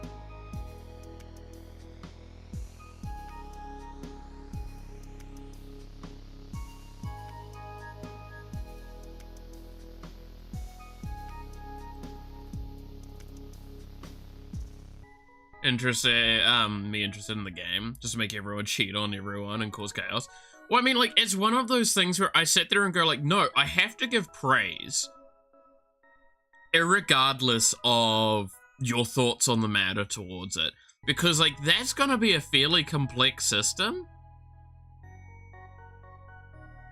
and, like, massive praise to, like, trying to be that ambitious.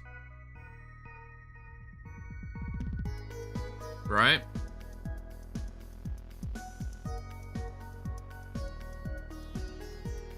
Oh, okay. No. I just got reminded of something else. So, Enrico's happening at the moment again, right? Enrico, sorry. Oh, Ian. The fucking HoloLive Minecraft story stuff. They're doing that again. Who's been keeping up with it? Because I haven't looked at it too much yet. I've seen memes, and I'm really interested in what's going on.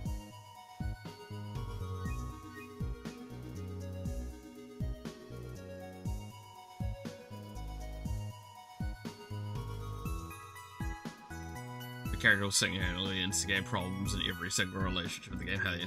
My roleplay is the top 1%. How edgy is the game? Fine. It'll be fine. But yeah, no, I need to look into what's been happening with that, because I've heard some wild shit, and I'm like, there's a lot going on with those lot.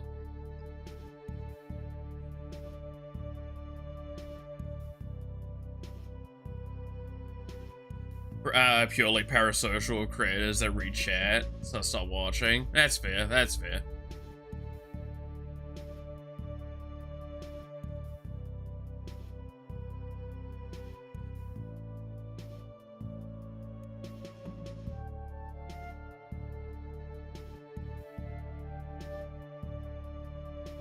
I mean, like, that's the thing, right? It's like, everyone gets into VTubing for different things. I watch, like, corpo VTuber highlights and clips and stuff like that fairly regularly still. Admittedly, I don't watch streams all that often.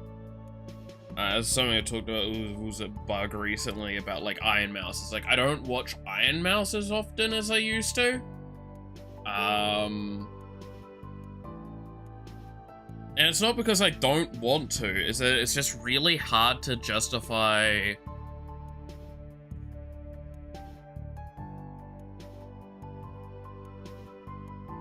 the time with all of the stuff I've got. The way I consume changed as well. Yeah. Right? Like, that's kind of, I think, what happened with me, is that, like, I tend to consume hyper passive stuff.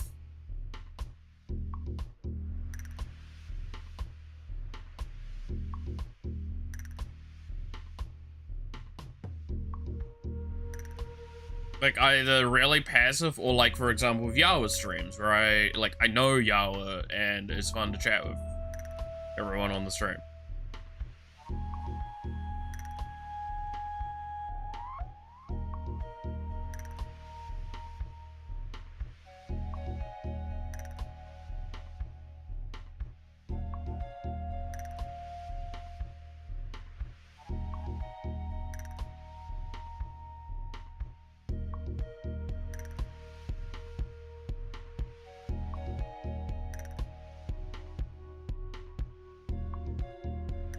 Oh, sorry. Fucking, no, so I got reminded of something. What was it? Have you seen I think it's a proposed update so far, right? For Discord. For spatial, audio.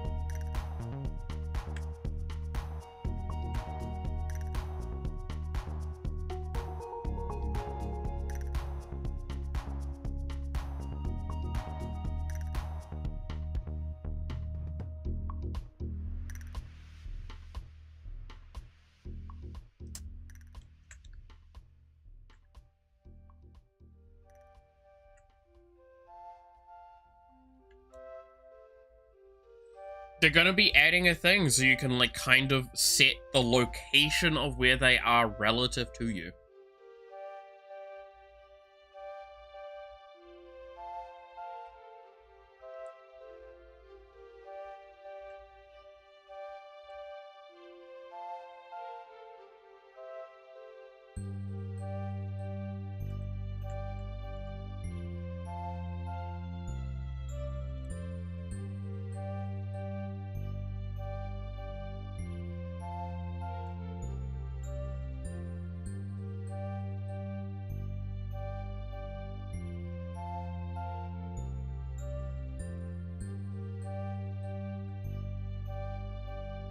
Yeah, no, you'll be able to set where users on Discord are.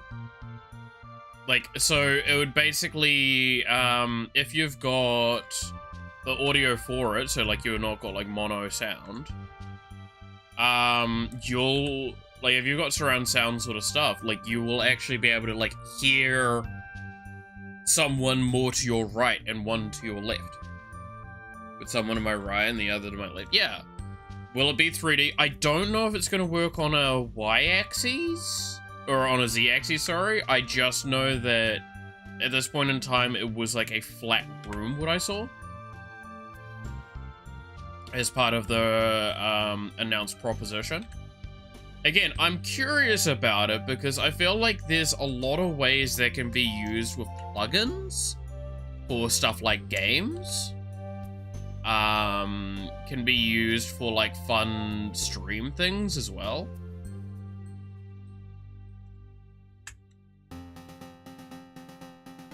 Is it visual? No, it's audio.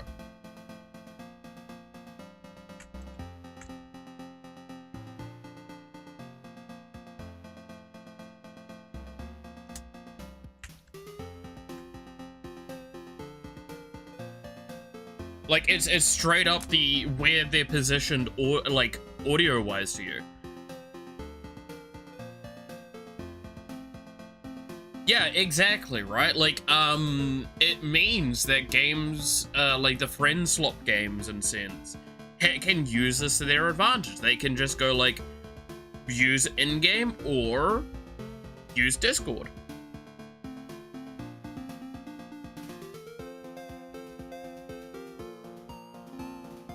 Because I'm sure there'd be a way to access it via the API, right?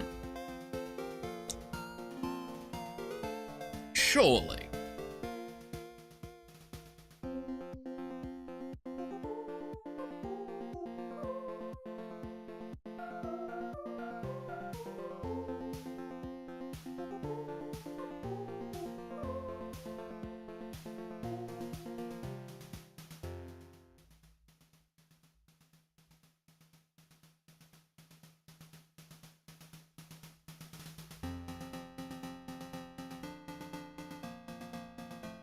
So it'll probably require like a bot to do it or something. Like it's gonna probably not be long-term as feasible as people may like. It'll depend on how it's integrated and how accessible it is via stuff.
No, but it's definitely one that I'll be interested to see what they do with this.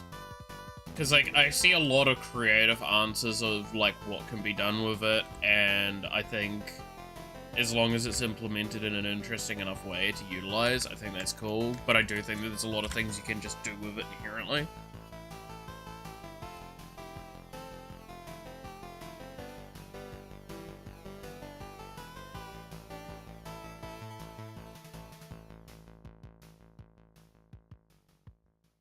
I just love the idea that it's like you're in a classroom and it's like one of the kids starts being annoying, they literally just get moved off to the side.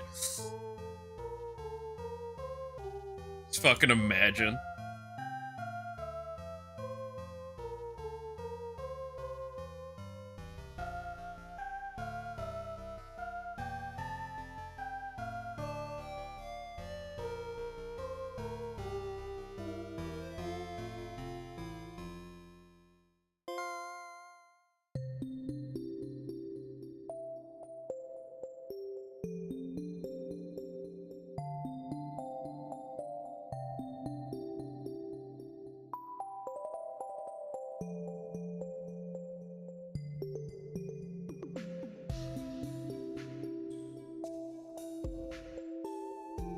Get put in timeout, nerd. Exactly. It's like when you're being naughty in the VC, it's just like not even gonna move you to another channel, we're just gonna move you to the corner. They reflect on what you've done. Just hear the person in the background. Guys! Guys! Can I be let out of the corner yet?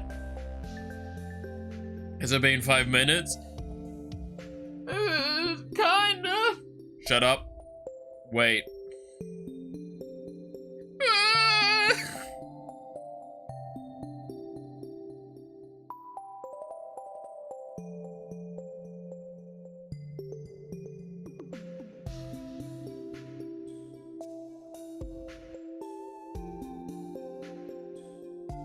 What's the dumbest thing that you could do with that? There's so many.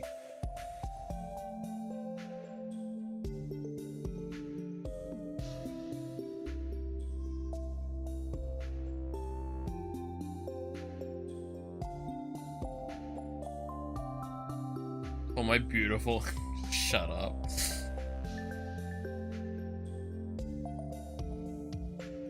Such a harmless. I was like, I'm assuming you mean Angel. How did... It's like, no. Bunch 13 kids.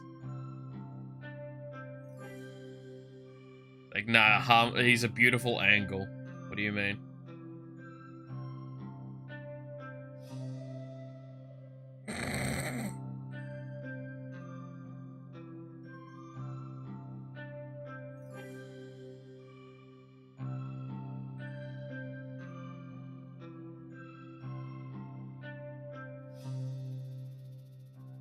He's obtuse.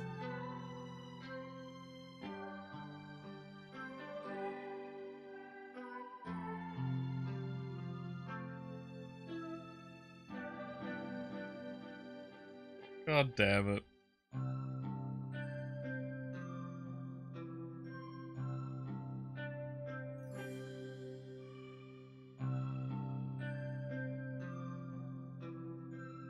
Don't be obtuse now.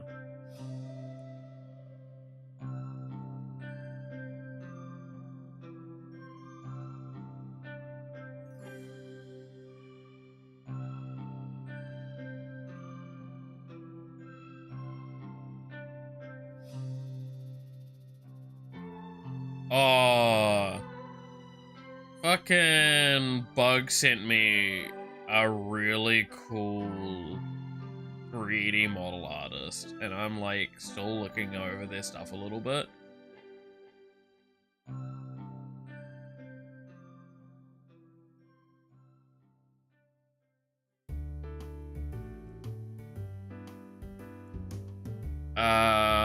It's cool.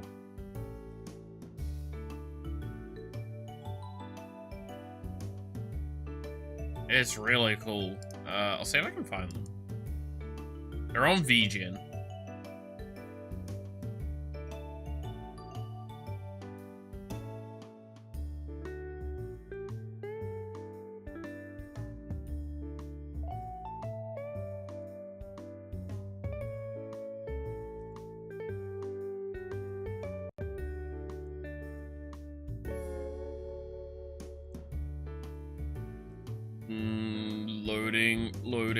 Loading.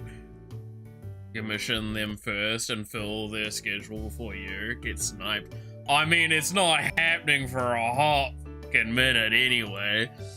I ain't finished the PC first.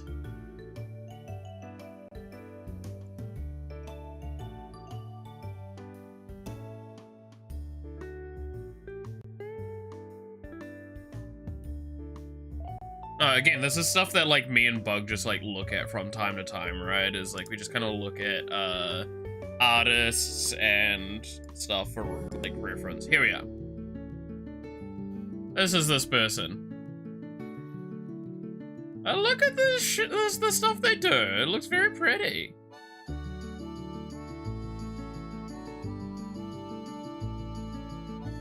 Very colorful.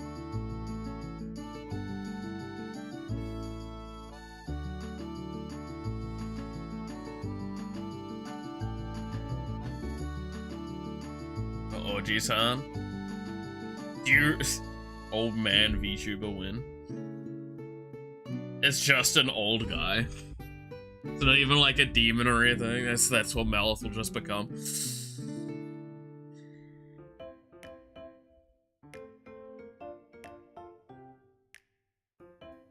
I do love, by the way, that like the way that the Malith character has been set up. There is so much room I have for, like, you're never gonna be able to, like, pin down what the fuck he is. It's just my OC. Just me. Exactly. It's like me for real, for real.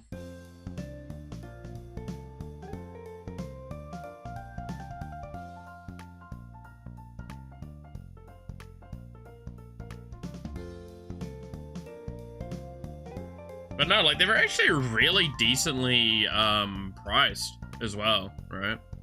Something I've noticed a lot with, like, VGen is, like, there is a lot of people that are incredibly skilled and are very decently priced.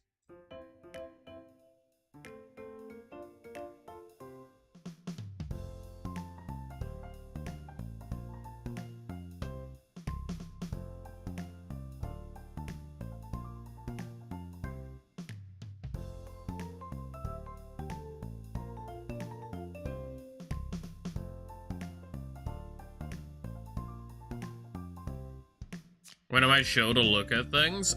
Anytime. After I pick my mids up? Okay, well that pins it down to not as much time. I mean, just flick anything through that you want me to look at, and I can look at it when I look at it. Right? Hell, I'm gonna probably end up having to wait for my mids because I'm not gonna be able to request them, so I'm gonna have to sit there for like half an hour to an hour.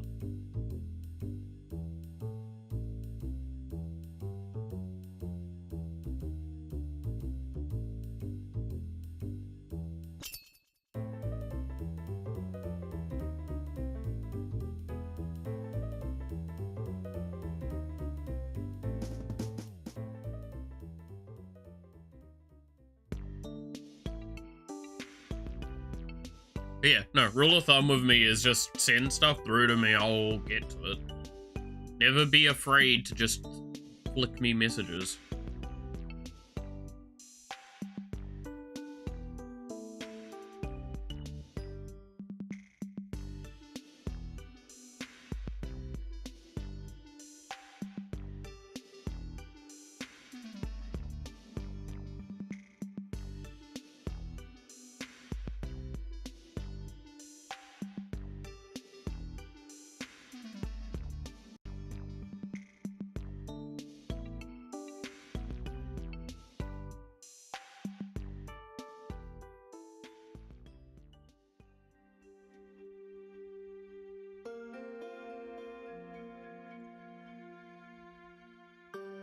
Always afraid? That's fair.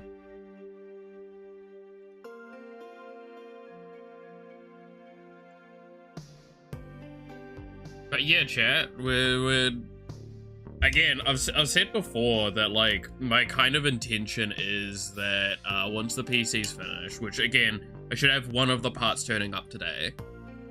Once the PC's finished, like, I'll probably be saving up money while I build the, whatchamacallit, the backpack, for a VTuber model.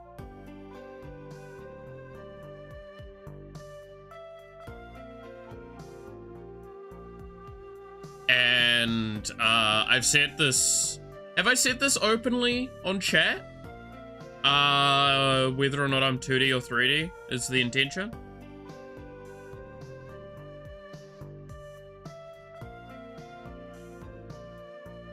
Because I know I've decided, but I don't know if I've publicly spoken to it.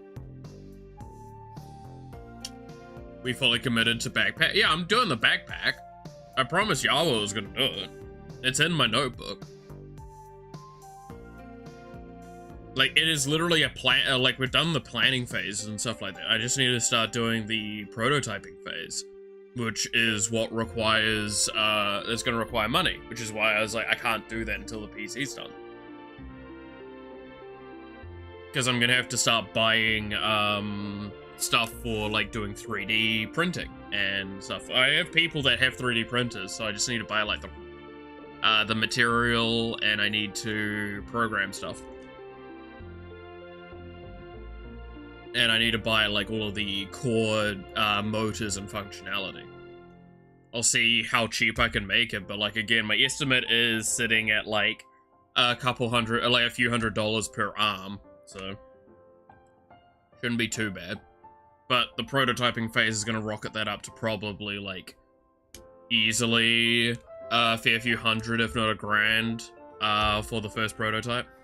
Like, just the first arm, so I get all of the motor settings and stuff figured out, and then I can start building them cheaper from there. Best case scenario is I figure out a way to, like, build it very, very cheaply, and then I can probably just start reselling the backpack at that point, in case people want it, for whatever reason.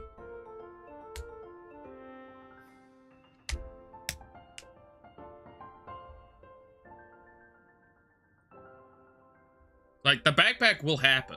That is definitely a thing. It's how quickly it's going to happen is up for debate, because I can tell you now it's going to probably take me ages.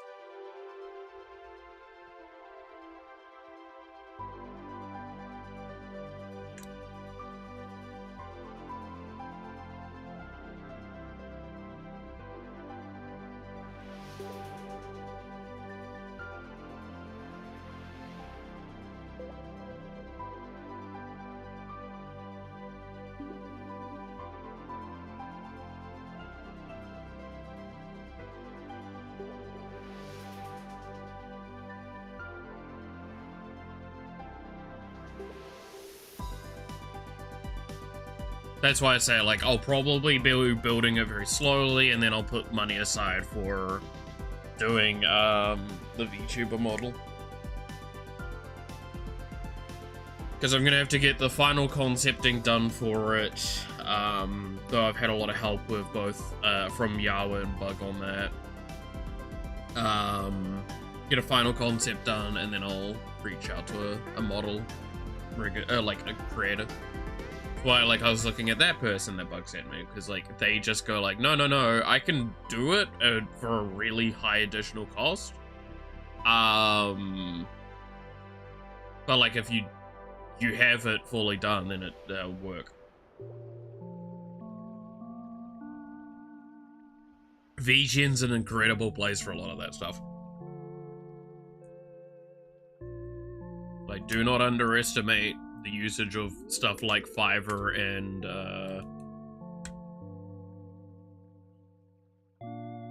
VGen. And itch.io. Itch.io is some pretty good asset stuff for games mainly, though.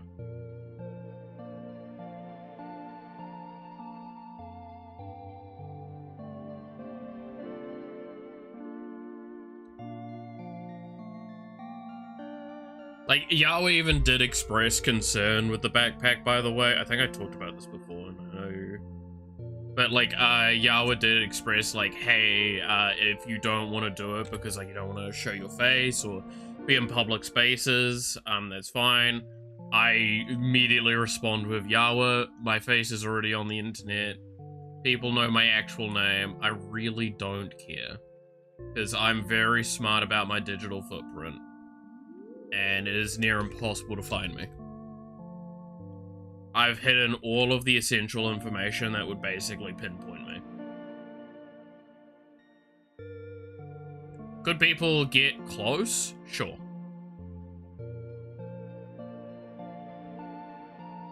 That's about it.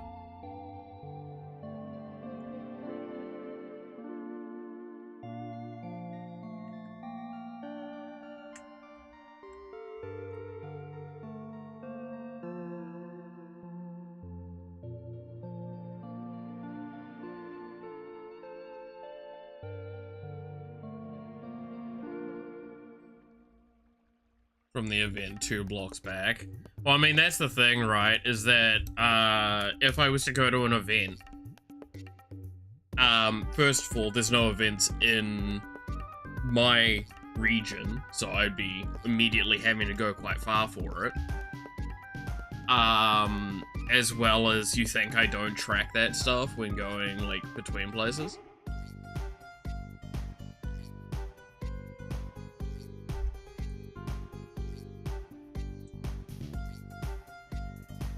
Bro, I'm ultra paranoid. You think I wouldn't?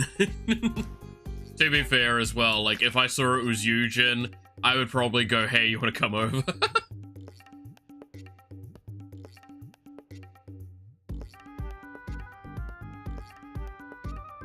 Drinks at mine after this.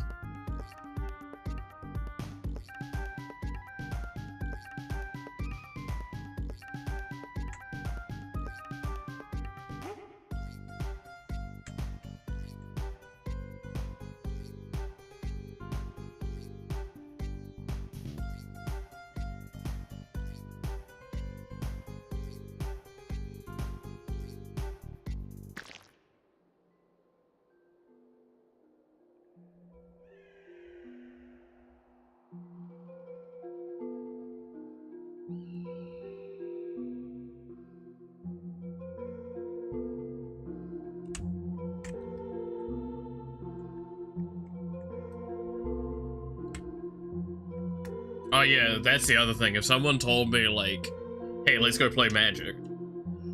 Do you think, okay, real question, if I ever get big enough that I can, like, get a section of space at, like, a convention, do you think I would be allowed to host a Magic the Gathering tournament? Like, an unofficial one?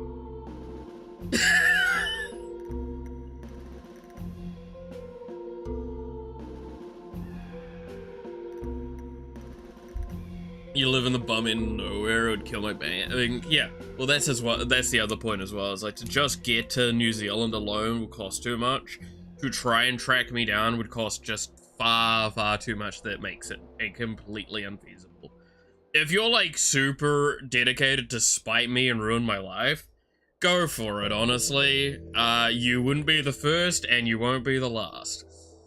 And I'm happy if you waste all of your time and resources trying to make it happen.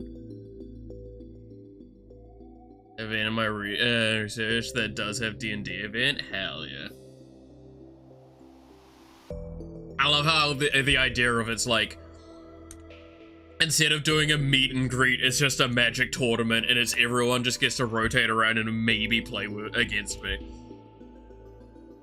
I love that as an idea.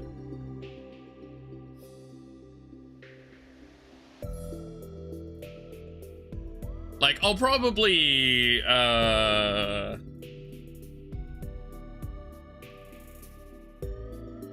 probably do, like, some rules, like, it has to be kind of, like, somewhat casual bracket 3, maybe stretching into bracket 4 territory. Like, you gotta explain that sort of stuff, no fucking dumb combo shit. Show me your commander and I'll decide if I shake your hand. I will do that. Literally, it's just like, okay, you want a signature? What's your commander? Oh, you play Yuriko? No, I don't. No. No, you don't get a signature today. Oh, you play Kozilek? No, get out of here.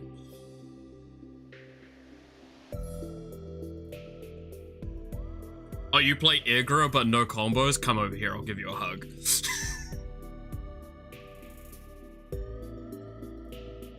You play Iga Markov? Get the fuck out of here.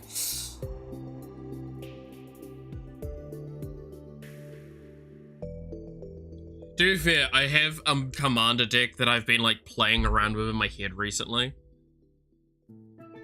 Cause Star Trek's coming out later this year, right?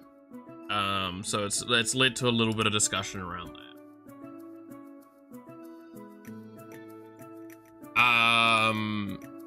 But one of the decks that I keep playing around with, just because I really like, stuff like, Stargate Atlantis, was like, I would love to make a deck that is fully designed around the idea of like, this is a spaceship and its complementary ships and like the actual crew of the ship. Not like an actual good synergy deck, a thematic deck as its priority. So there would be not as many like good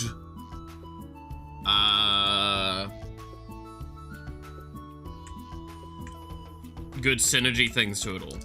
It would be like, this is what you would have as equivalent to in these sorts of space TV shows.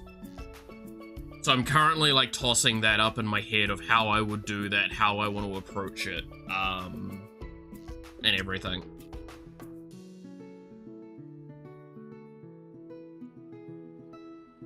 Like a full-blown thematically styled deck is what I want to do. Because like at the moment it's the Inspirit flagship vessel is probably the commander for it. That's the main ship. I mean, it's literally a flagship, right? But like that deck's supposed to be about proliferate. But like, I'm not gonna be caring as much about proliferate as much as I'm caring about the like thematic of it all.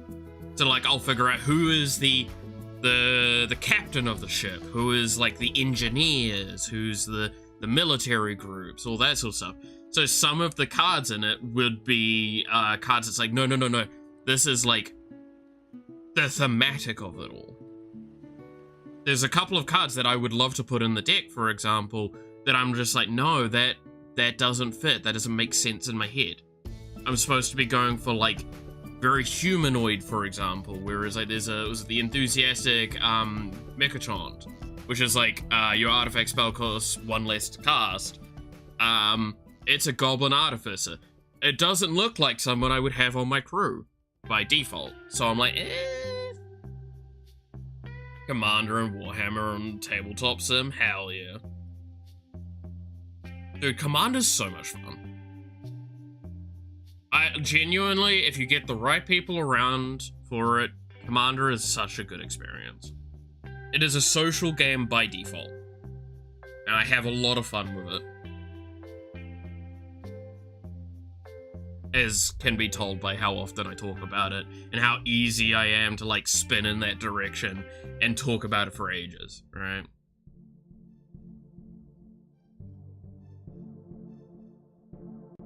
But yeah, the deck that I'm designing, I fully expect it to, like, play. I'm gonna make it play as well as I can, but yeah. Someone who hated Secret Hitler, I don't know. Secret Hitler's a very different game, though. Like, Secret Hitler is, like, it's social is the important, like, how the game plays. Whereas, Commander is... You could play the Commander game without socializing at all, or you can play the Commander game with socializing as a very integral part of it. I love it because of, like, the flexible nature of it all, and the ability to build interesting and creative decks that do weird and wacky shit, but also have fun with a table of 4 people. Including yourself, right? Potentially more, potentially less, whatever it is. Where you just kind of go like, hey, let's get to have fun, and then I can gaslight people into attacking people that they probably shouldn't be attacking instead of me, or yada yada yada. It's great.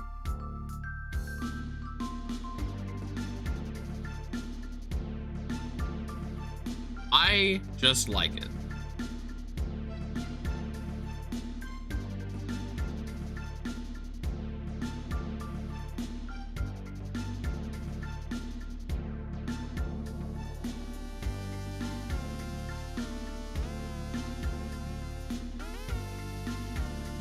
But yeah, that's why I say, like, the in-spirit deck that I've been talking about, like, I've refused to start designing it properly until I get some of the cards I want for it, because then I'm gonna just be like, this is where I'm starting from.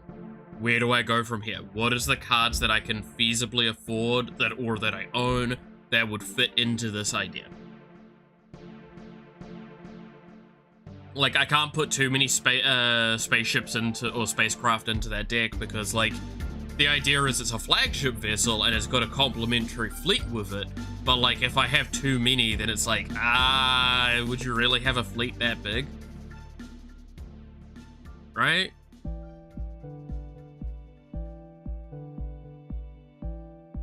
Like, that's literally my rationale with it all.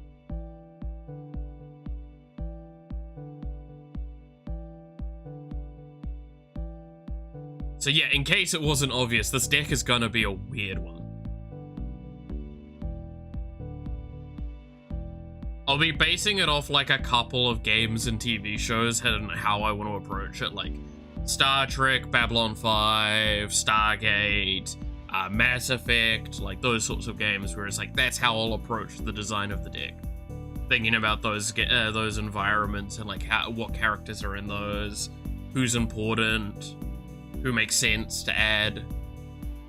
Speaking of, I'm gonna openly say this, I am very, very down to do a Mass Effect playthrough once the PC's upgraded. I'm really, really itching for it now because I've been thinking about it a lot. And I love that.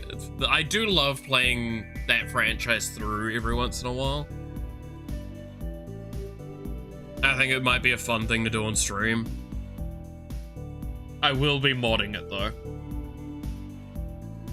because the games do have some inherent balance issues where some things are just way too strong and some things are way too weak.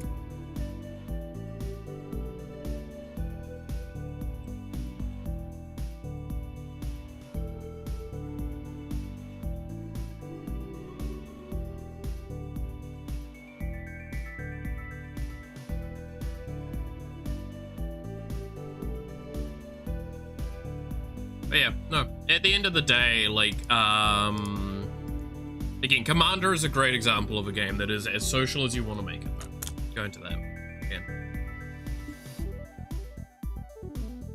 Like, that's why CEDH exists, right? CEDH is, so again, EDH is what Commander is called originally, which is Elder Dragon Highlander. CEDH is competitive EDH, right? Or Elder Dragon Highlander.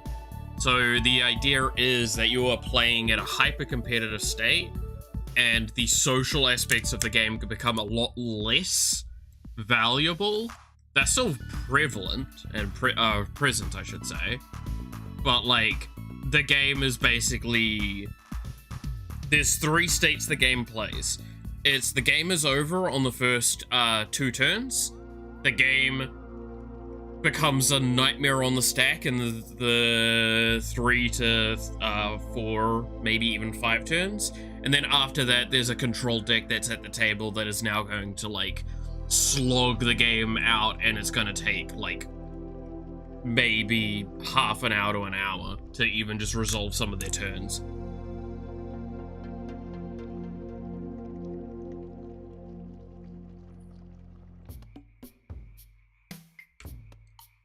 I don't like CEDH that much. I find it fascinating to learn from, though. I think it's very important to acknowledge the strengths that are offered by different atmospheres. So why I look at it a lot is because there's combinations of cards or interesting ideas that can be prevalent in those environments that I'm like, I can learn from this. Like how I mulligan, how I pick cards that might go into a deck, sometimes are influenced by those environments, but also an acknowledgement to avoid them. Most of the time. I have my Kefka deck there for a reason. That's a deck that I fully intend to, like, potentially push its power level up a little bit more and basically put it at a high bracket for, if not CEDH, purely because, I don't want it to be CEDH, meta against. I want it to be CEDH energy, but at, like, to counteract the meta that, me and my mates play at. Hence why I say high bracket 4. Because bracket 5 is CEDH. Like, I'm probably going to toss a Displacer's Kitten in that deck, and I'm going to probably remove some of the, like, top expensive cards. Actually, I don't know if I've changed the Archdeck stuff recently. Or it.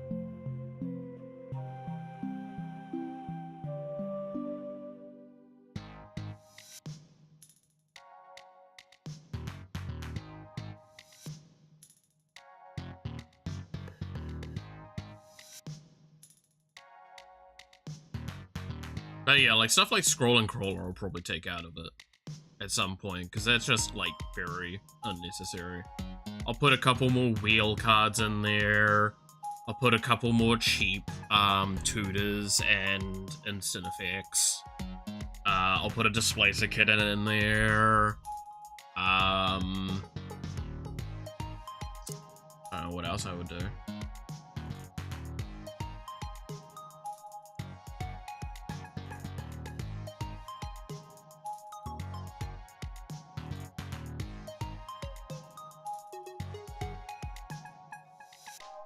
Yeah, Displacer Kitten.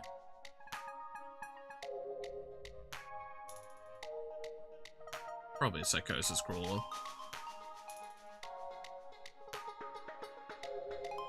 More counter spells. More asshole energy. Probably an Underworld Breach in there. And, Brain Freeze. And such. Hiya, Umbreon. I see you there.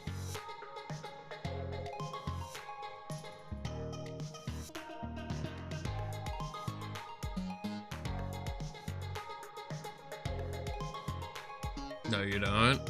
Oh, okay. Clearly I'm mistaken.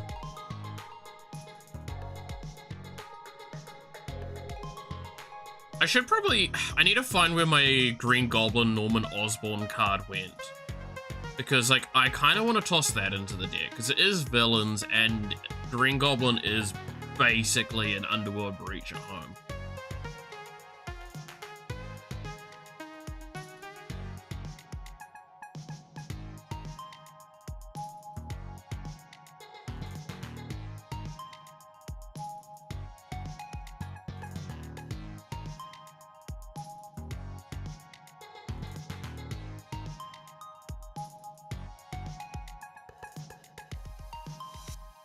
Because yeah, Underworld Breach is nuts in that deck. Because you can just do so many combos. I don't know what combos you're wanting to do though the most.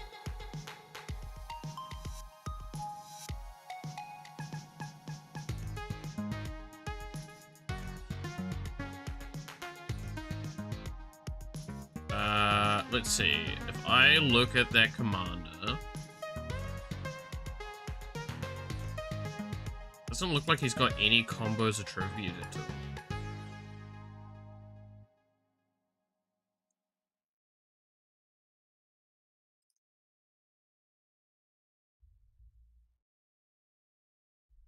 Other than, like, I guess, yeah, Displace a Kitten. That kind of energy. Yeah, Brain Freeze, Displace a Kitten. I guess the normal Grixis sort of combo cards, yeah.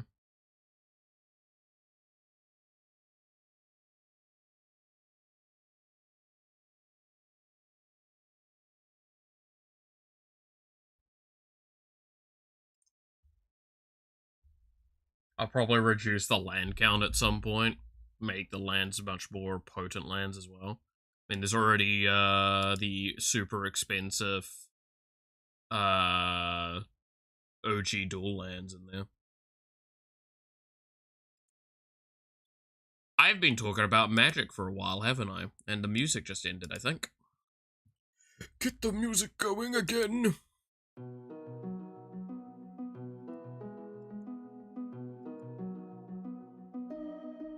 There we go.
Okay, there we go. Do that.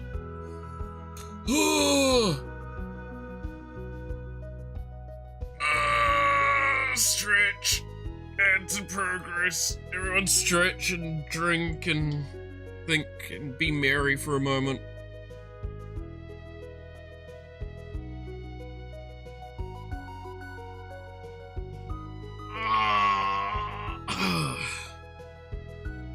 I should check my shipping orders, knowing that I have 2 turning up today. I think it's 2 turning up today and like 1 turning up next week. Pardon me.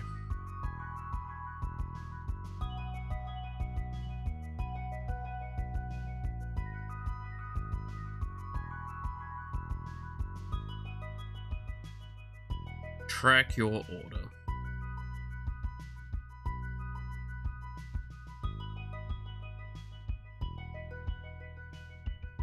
That one is estimated today.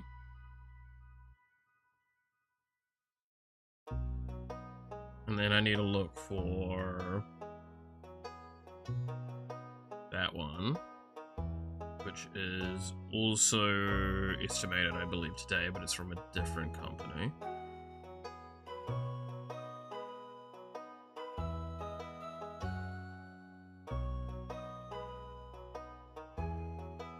I know it's in town, at least. That's important. And that was as of like an hour ago. Of working Ignite, especially the location you're at right now. Yeah, creepy. That sounds fun.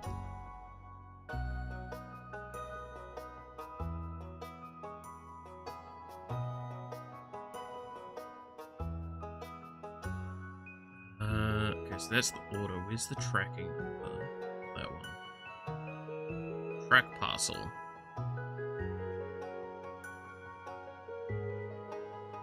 So that's the one that's due. Yeah, that'll be next week because it's got DG in it.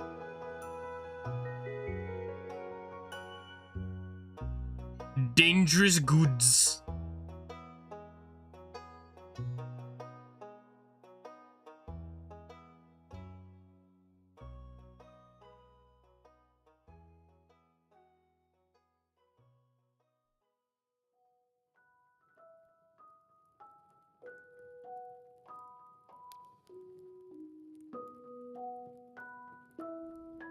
Yeah, that's right. I'm ordering dangerous goods. What of it?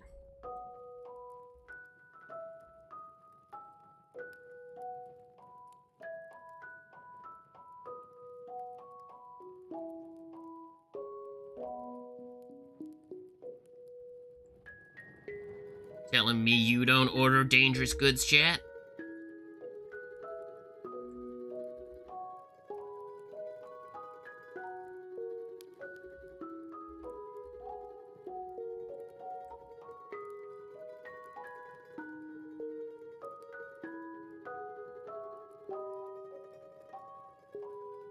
No? What's wrong with you? Gotta order more dangerous goods.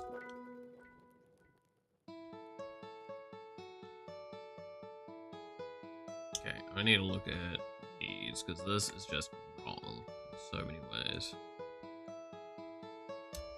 I think it's because I'm a lazy ass. Couldn't be asked doing this correctly.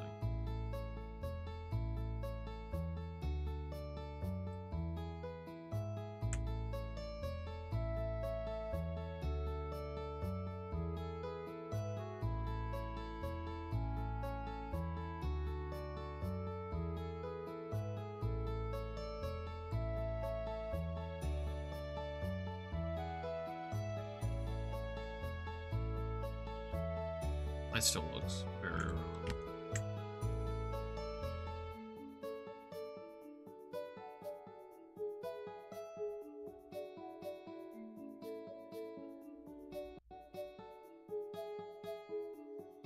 Good part of working this late at night is that I can work on your custom TTRPG system in peace. Hell yeah. Gonna be boring for you to be safe. True. Oh yeah, so how's that designing going, Devil? Because I saw you were talking about the dice choice, which I'm not gonna lie, hearing that you're going with 100 dice just gives me anxiety. Because that's a big dice. I know that's technically you could just roll 2 d10s sort of thing, but like...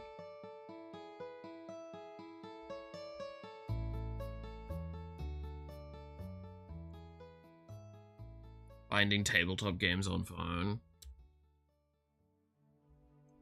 Do you have Monopoly? Do you have Uno? You've got Uno. Uno comes with the Xbox. I don't have Uno. D100 is just percentage dice. True. I guess it is just RNG a percentage.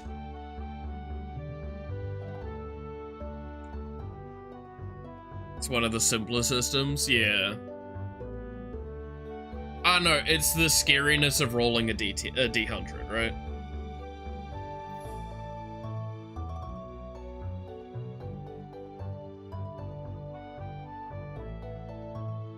No, that's immediately my thought on it.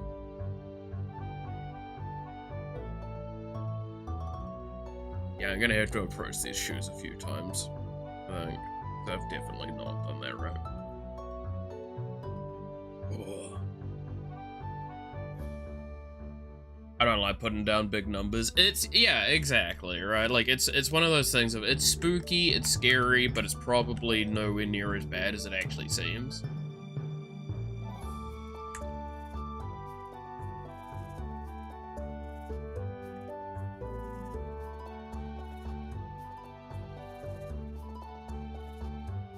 It's, pretty overwhelming at first, nearly always. Yes! I mean, that's that thing I need, like, I openly acknowledge as well, is that, like, arguably speaking, coming from me saying it's overwhelming is probably wrong, because the simple fact is, I'm gonna be overwhelmed no matter what as well. Because I've never played anything but Baldur's Gate 3. Speaking of which, chat, you want a tease of a game that I'm going to get a collab going for at some point? Yeah, imagine that. That'll be a fun game. Players have experience of Call of Cthulhu and Warhammer Fantasy, so they're used to D100. I mean, that's the thing, is if they're used to D100, it makes sense.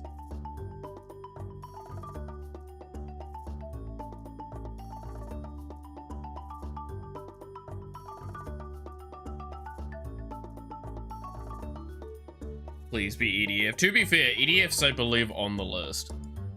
But no, I have at least convinced Bug definitely and Yawa maybe to play Baldur's Gate 3 with me.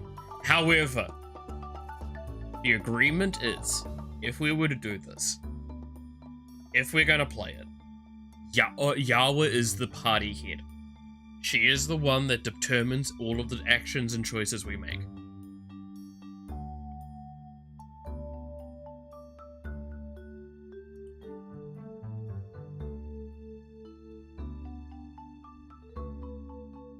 I'll also try and tweak up the game in a way that means it's not too gory as well.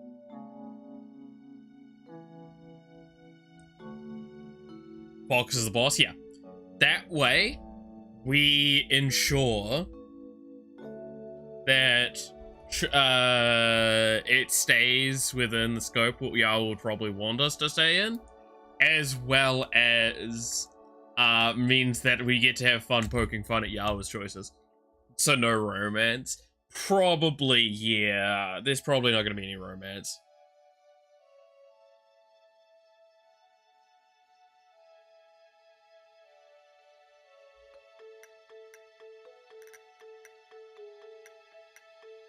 Since considering her content is more family friendly and all that, yeah. I mean, like, that's the thing, as well as, like, I've finished the game a couple times. So, like, I want to see what choices Yawa makes, as someone that doesn't know the game. And Bug's played, I think, through the beginning of the game a few times. But, like, also Bug's a lot like me, so Bug will probably make really messed up choices. So, yeah. It'll also mean that there's not going to be a Dark Urge in the playthrough. Just simply put, I'm going to probably veto that. And that probably means none of us are picking any origins either.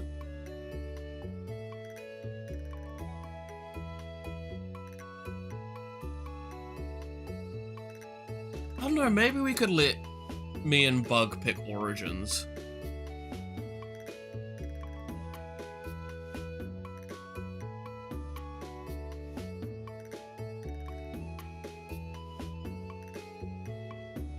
Just to make the game play a bit differently.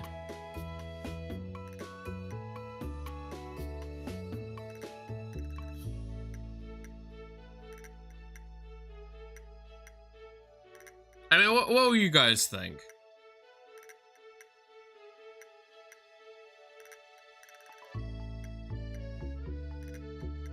I don't know what that is. The origins in the game are basically the, like, side characters that you see, like Asterion and stuff like that. You can actually pick to play as them from the beginning of the game. If I recall correctly, it doesn't do anything bad to their quests. I think it literally just means that the player is in control of their story. And it's all the same, for the most part.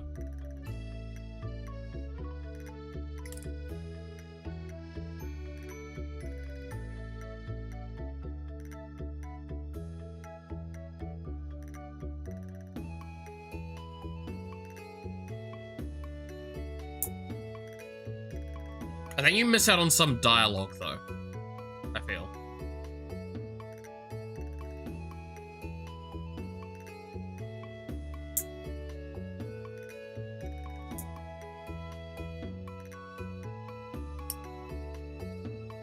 As a PC removes their voice from the game, and that sucks. I don't think that's the case with it. You can select pre-made characters, the starter players, but you don't choose them. They are an NPC you can recruit. Yeah. I'm pretty sure it only removes like a couple dialogue moments, technically. But outside of that, I'm pretty sure it's you just play as the character.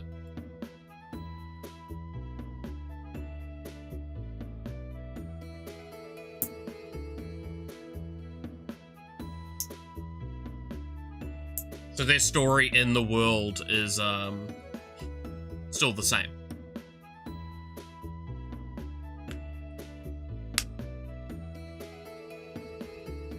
So we're gonna make Bug definitely play as Helsing, right? Okay, that becomes the question then. Devil, you're probably the best to like be able to talk to this. Oh, nice. Well done, Devil.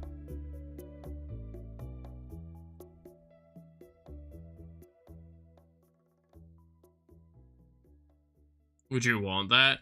It'd be funny, but it would also, like, it would help kind of restrict some things. It means that we're more likely to see, the character stories, because, like, you only see a character's story if they're in the party, really. Yeah, you're all good, Devil.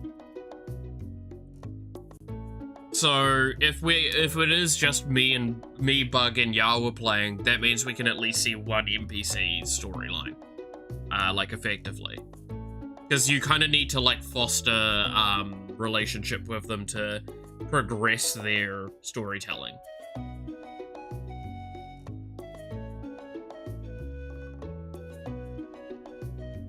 Whereas if one of us is playing it, it guarantees that we're going to progress that storyline.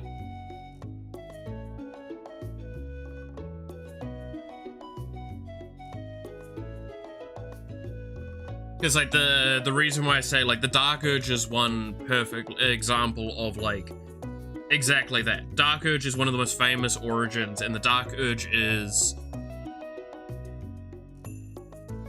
I mean, again, I cannot stress enough, we're not letting the Dark Urge be part of that playthrough. Unless I convince Yawa to be the Dark Urge, which would be really funny. But also be very, like, upsetting at some point.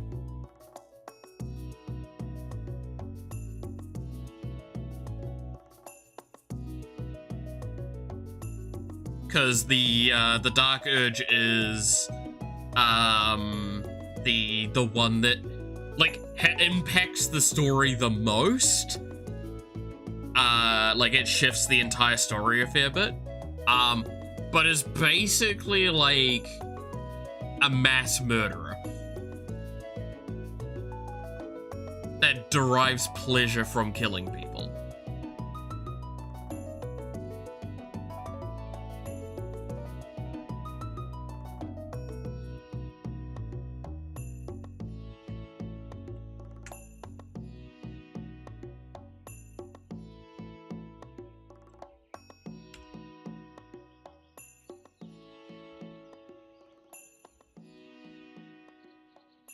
Yeah, so there's a reason why I'm saying, like, it's a hard ban.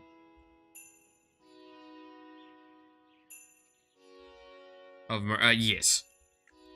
Again, like, the Dark Urge is the one that I'm like, unless I somehow explain it to Yawa and convince her to play it, because I would explain it to her, we're not seeing the Dark Urge in the playthrough. I'm gonna be very confident it's just not happening. Because I honestly also just say no to it anyway.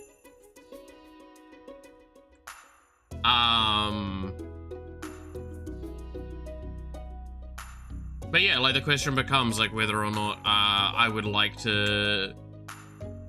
Like, because the thing is, picking an origin doesn't do anything other than, like, set your story to be that character's story. If I recall correctly, you can modify the character, you can pick whatever class you truly want. It just means, like, if you pick Asterion, you're a vampire. That's it.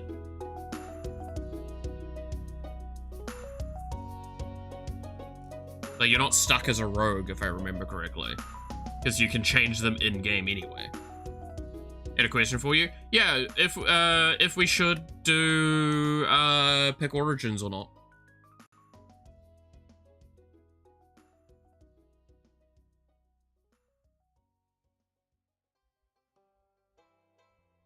Like, mainly it targeted at me, because I'm not going to enforce anything on Bug.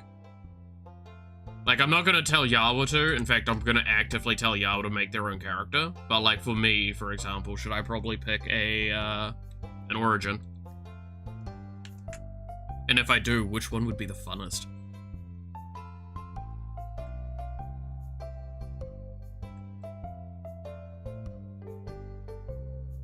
Oh, new scenes get unlocked? I thought it was the other way around. I thought you lost scenes because you picked them.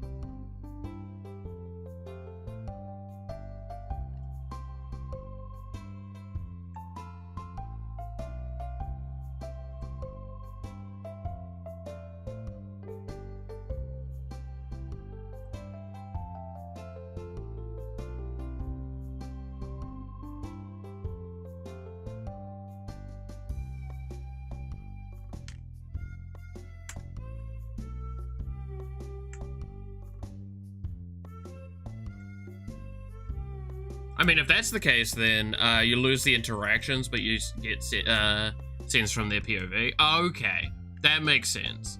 Okay, then. That immediately goes to that other question I kind of had. Which would be the funniest for me to play, then?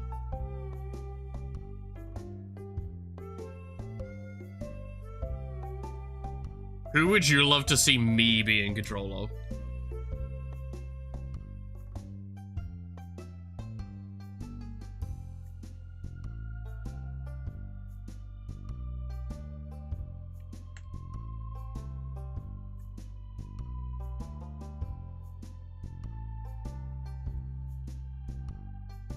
Thinking about how, like, Yawa might play the game as well.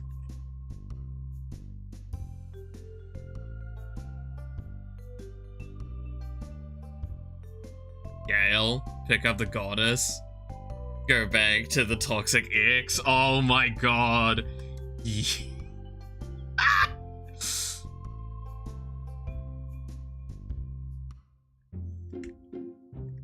I could. I was also thinking, like, imagine trying to do Shadowheart and convince Yawa to let me get the power of the Night Soul.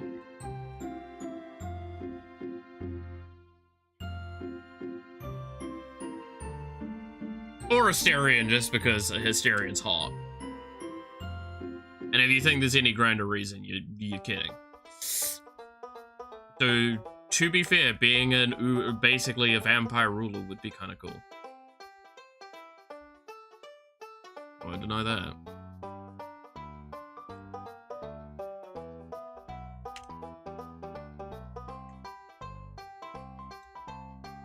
Shadowheart could be fun for Yawa to play. Yeah! I mean, it's the question... Okay, again, the question is, do we think it would be better if Yawa was playing a custom character or an origin character? Imagine the art you could make for her. Okay, calm down now. I agree, but, like... Also, I do think it would be better if Yawa played as an original character. As much as I love the idea of Yawa playing as, like, Shadowheart would be fucking hysterical for some of the story as well. Trying and making Shadowheart even more dere than Sun would be hysterical. To be fair, I could always try and make Yawa play Lavelle. Lavelle? What was her name again? The Githyanki. It's Lavelle, right? Could always try and make her play that. That would be fucking funny. Lizelle, thank you.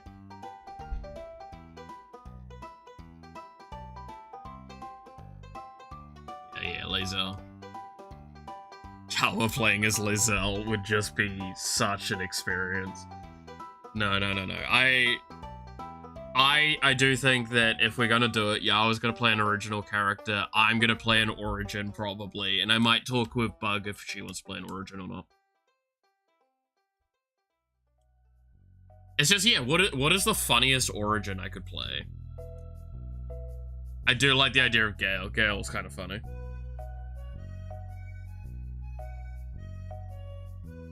I love the... No, you know what would be funny about playing as Gale is that I would then get like the thing of, you need to protect me. It's like, why? You'll find out if you don't protect me. Fucking imagine. Oh, I should play a tank. I should play a tank as Gale. Run into the front lines, get knocked down. Okay, guys, you gotta be really quick now. It's like, why? Kaboom!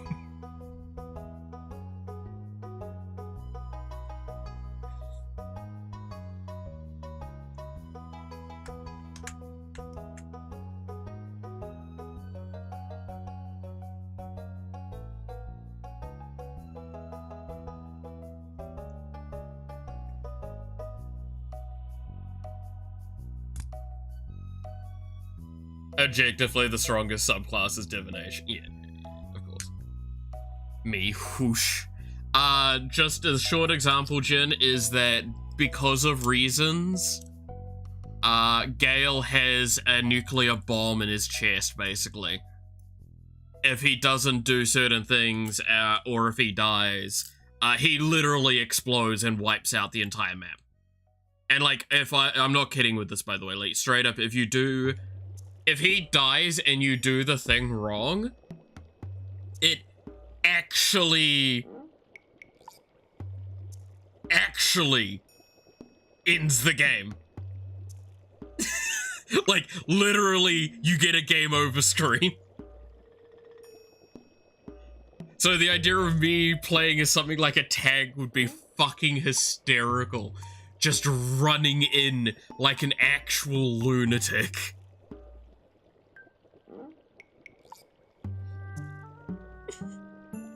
Oh, that'd be so good. Barbarian Gale, let's fucking go.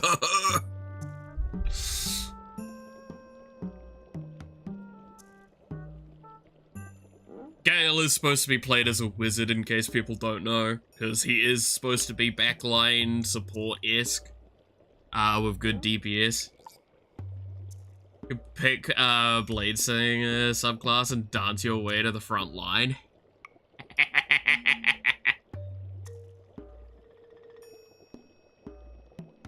Wizard Gale dies of 1d4 emotional damage.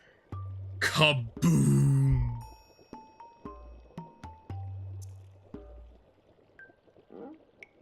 I still remember, I think it was my first playthrough, I was just like, what happens if I do this thing wrong that the ghost is requesting me to do? I did it wrong. Ah! I need to go back like 20 minutes in game time.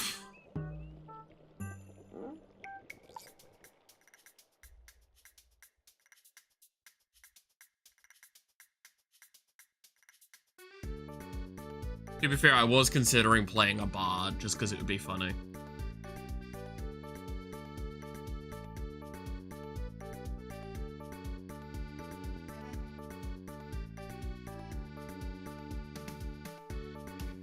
Like, it's just literally, what do we do? The dumbest thing. Made a wizard who only shot a crossbow and did not cast shit. Isn't that the same one where one of them figured out they could use transmogrification to just be a cosplayer?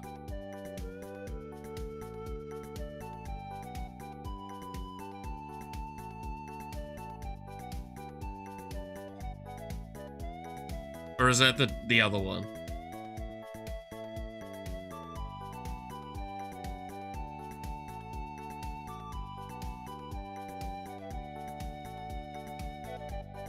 That was a different one? Okay. My bad.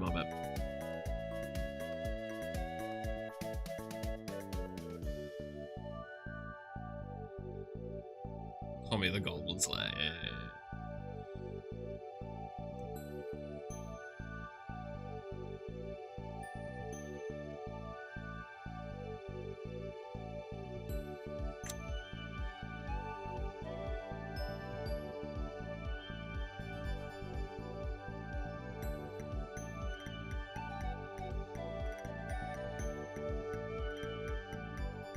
I still love that moment. That was fucking hysterical.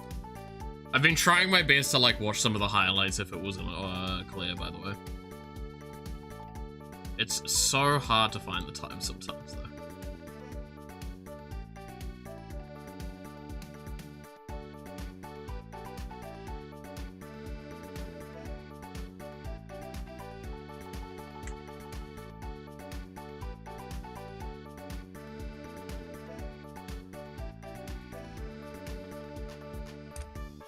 DM will kill you campaign. She never died in the first two. That's fucking hysterical.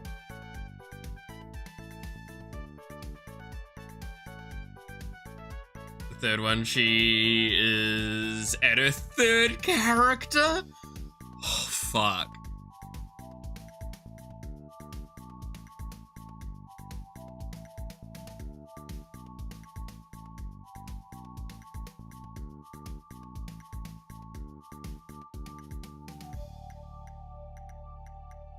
Okay, question.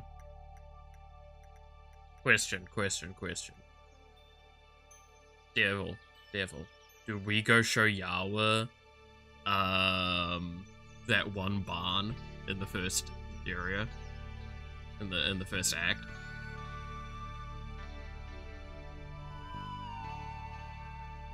Do we go take her to that one barn?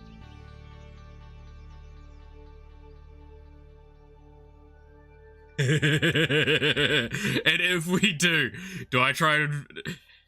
The question is, if we have a barbarian in the party, should they be the one to open the door?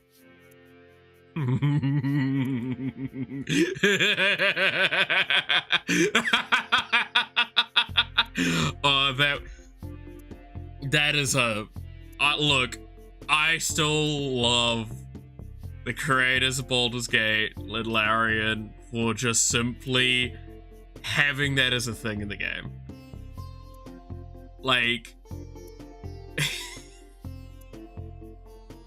I love that as well. This is the beauty of Baldur's Gate 3.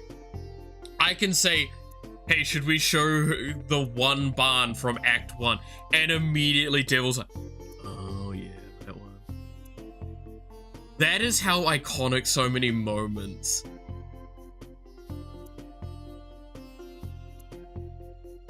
That there are some really iconic moments in there. Convince her that somebody needs help in there, so she opens it. Yeah, no, 100%.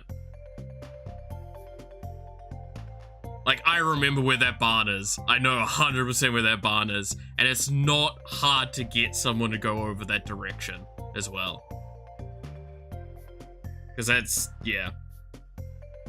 The one next to the +1 tag is stuck in meat. Oh, fuck yeah, it is, isn't it?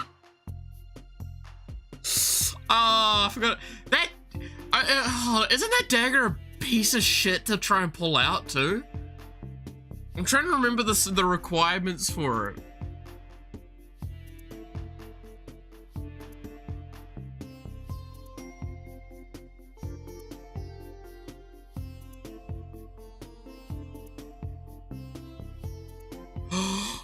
Oh no, there's probably... I was just like thinking for you need a 15+ roll. Yeah.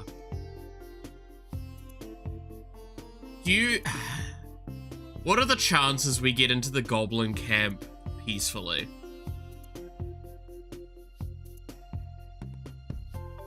Cause God, do we take Yawa over to that one priest?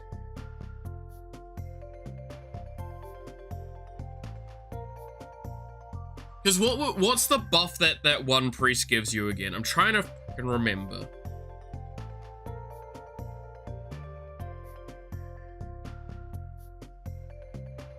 I can't remember what the buff is, because it's a permanent buff, isn't it? Like, lose half your life, and then...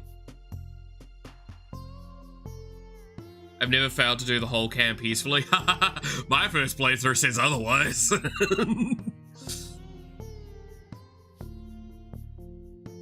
My first playthrough, I fucking made sure not a single survived.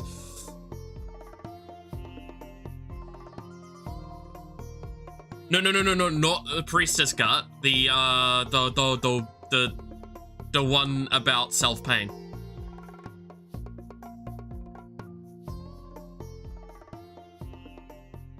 Yeah, the torture one. Yeah. Can't remember what it gives you.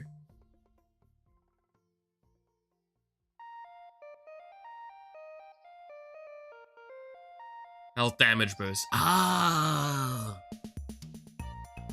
I mean, it would just come down to who's, like, the front line and all that. I mean, it's the same with the Volo thing, right? Whoever's gonna be, like, the front line. Though, arguably, it also probably should be Yawa. Because if Yawa's doing the story stuff, Yawa probably should be the one that goes through the... Gets Volo to help remove the, Oh, that's gotta be a scene. Oh, that's gotta be a whole scene. Okay. Real question. How hard do you think it will be to convince Yawa to keep going in that scene? If Yawa's in control of that scene, how hard do you think it will be to convince Yawa to keep going? It's like, no, Yawa, believe. Believe. He'll help you, I swear.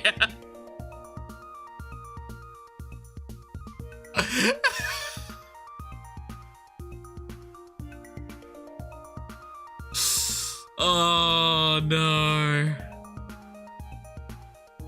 Yeah, I might have...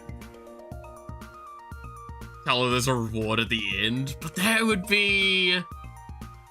so easy. I want her to just, like, believe.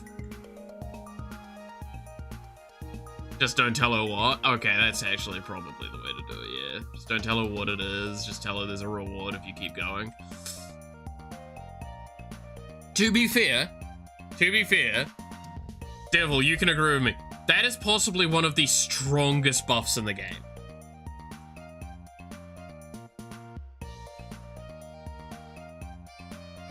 Make us not convince you. Oh, don't worry, Yawa, if you keep going, there's like a reward. Yeah, just keep going, keep going. Well, it's genuinely one of the strongest buffs in the game. One of the strongest perma buffs in the game.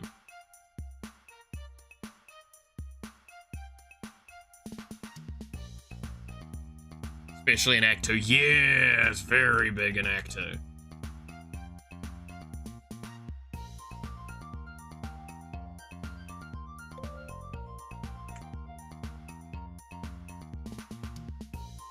Shadows and Assassins? Oh, yeah.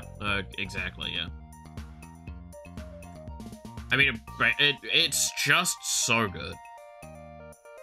It's 100% every playthrough I've done ever since I found out about it, which I did find out about it in the first playthrough. It's like 100% it's something I beeline.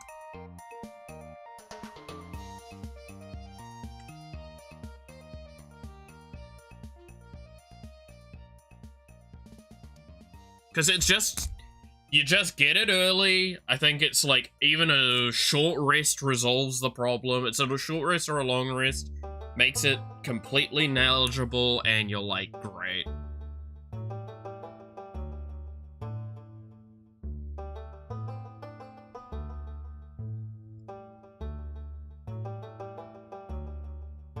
It's incredibly worth it.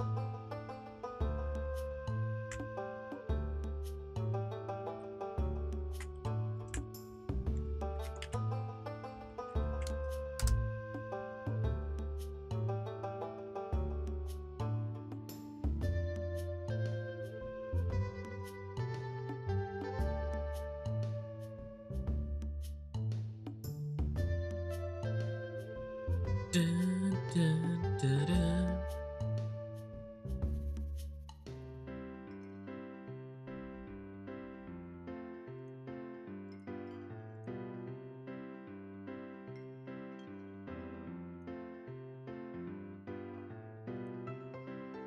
But yeah, no,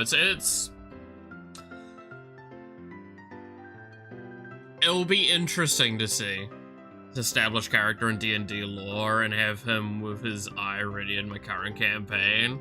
Yeah, I do know Volo and a couple of other characters in Baldur's Gate are like established characters in the grander scheme. I mean, technically there's a reference even to Vecna, if I remember correctly. Isn't like Vecna's hand or something in there?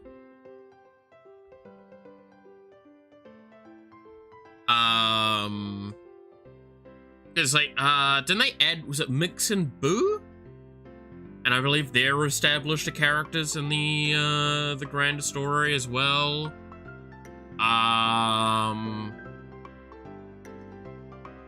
Like there's a few. Volo, Imster, Minx, Jara. Okay. Or Jahara, sorry. Jahira.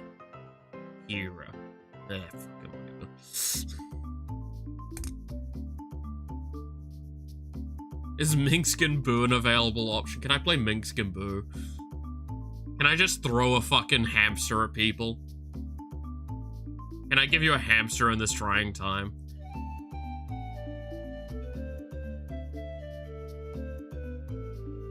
It's that one Eminem thing where it's just throwing the hamster.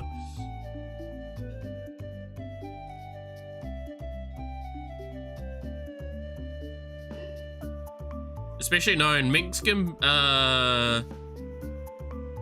was supposed to be one of the origin choices, apparently. Ah, so he's not current, like, as it is. Which means he's probably never going to be unless he's modded to be. Because, Minsk is voiced by, Thingamabob, right? Matt Mercer, if I remember correctly.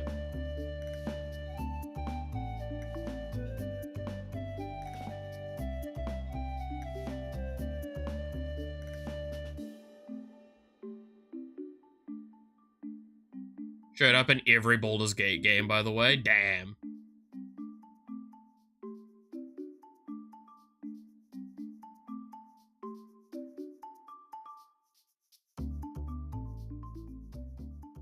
Is like a few hundred years old at this point. Oh man, I want to play as Minx. That'd be fucking funny. I want to throw a hamster at people. Can I throw a hamster at people?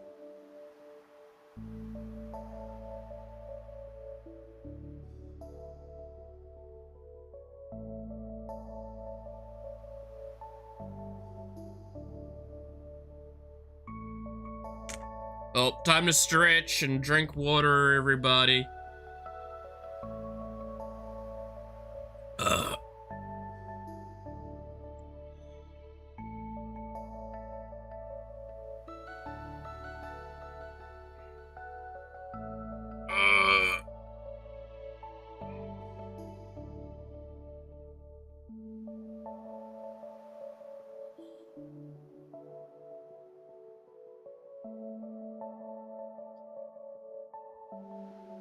I wonder what Yao will want to play.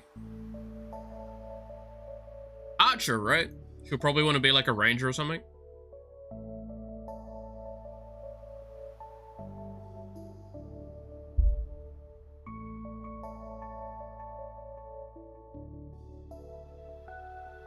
Just based on like kind of memory of the sort of stuff she likes to play. Most likely, yeah.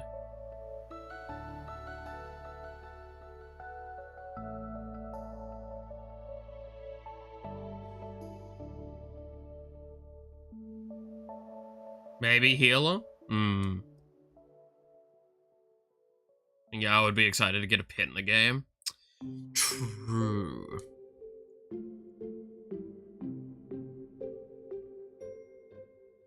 I mean, I still think my favorite playthrough I ever did, not saying it was a good playthrough, but saying it was my favorite, was to play the druid transformation. So I just turned into an owlbear all the time and fucking punched it. I don't give a shit it didn't scale, I had fun.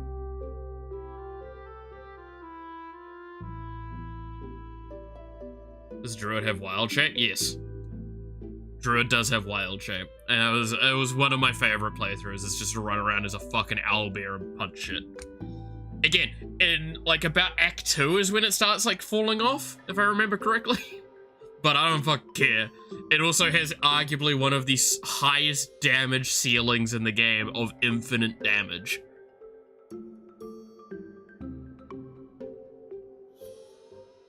technically, has the most effective way to accomplish one of the main infinite damage techniques.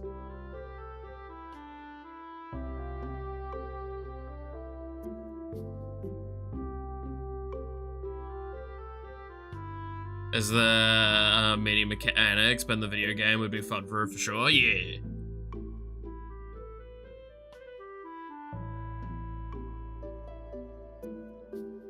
Moon Druid? It might have been Moon Druid. I can't remember what I picked. I just picked something that, like, I could do a little bit while I wasn't in wild shape, but I was mainly always in wild shape.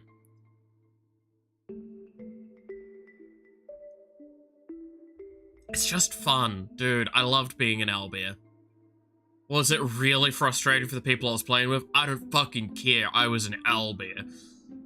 But, you know, to explain the, like, infinite damage thing, technically speaking, the way Baldur's Gate is it is a three-dimensional game. Why does this matter? Well, that means, the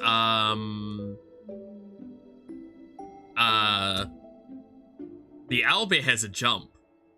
And if you, like, land on someone, based on the distance you've traveled, but especially vertically, it increases in damage exponentially, especially based on your weight.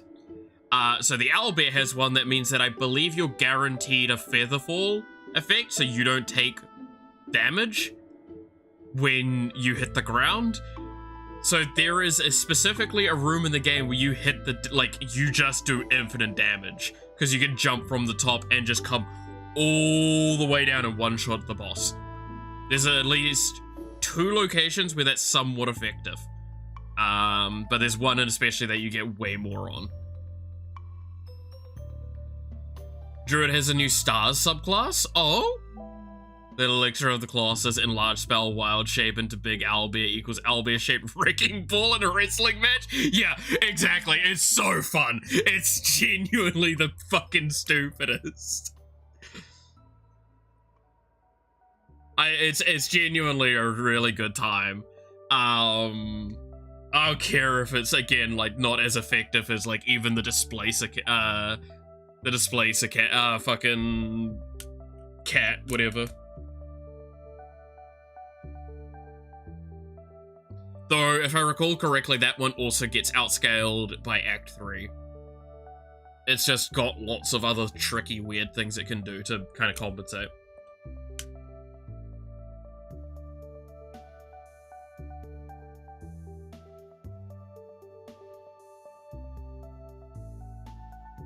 That's how I killed the dragon in my only summons run. Yeah, makes sense.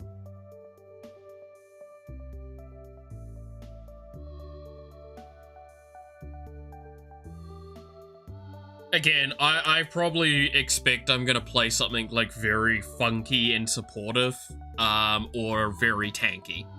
Like, I'm probably not gonna be playing for damage, because if I play for damage, the game's gonna probably go fast. Because realistically, I'll play equivalent to a paladin, but not as a paladin. I'll just be a tanky cleric that runs around with the fucking spirits. And just kill everything. What are those things called again? I can't fucking remember. It's like it's a little bit into the game, you get it.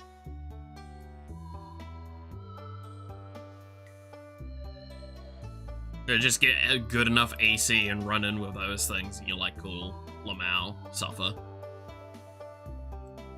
Because you'll probably have good enough, what, I'd assume that's a charisma. I'd assume that's cool, the charisma one. Going wizard and focusing on boss would be good. Yeah, something like that. Like, we'll see. I mean, I won't deny if I go wizard, there is going to be the temptation to me just run fireball. And yes, I will be that player that goes, I use fireball.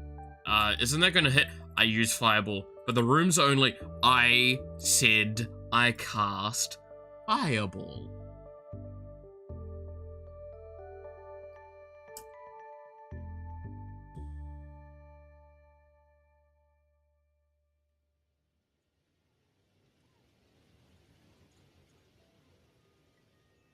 Fireball.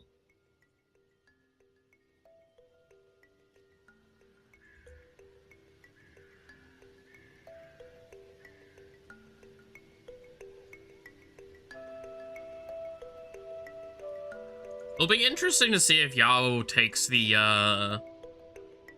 worms as well.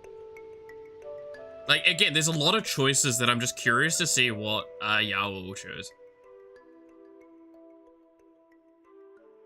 That they got items that could cast it? Yeah. Dude, again, you're telling me I'm not allowed to play like Mega Man?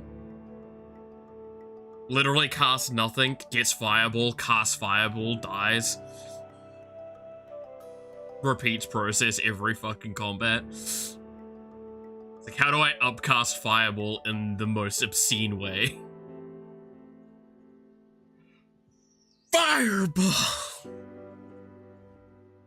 Fireball's like, is it 3 or 4? Is it level 3 or level 4? I'm trying to remember. I think it's level 3, right?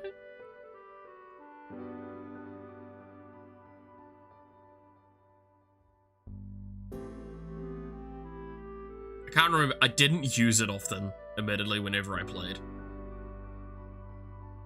I focused more on stuff like Misty Step and mobility tools to kite enemies.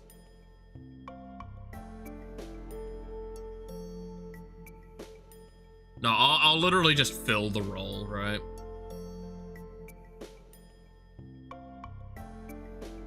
Yeah, and I was kind of thinking along those lines as well.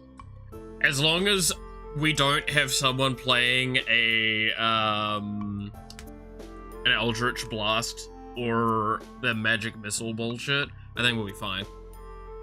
Because I remember when me and my mate found out about the magic missile bullshit and we set up a build, and was it when we got to the Beholder? Not the Beholder. I'm pretty sure I hit it for like half its health in one magic missile shot.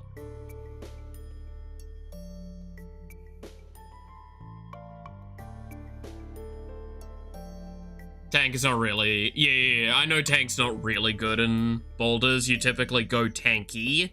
You don't play as a tank. That's the kind of important thing to do. Because you can't taunt. I think there's only like 1 or 2 taunt effects in the entire game. And they're not even like good taunts, they're just somewhat aggro rating.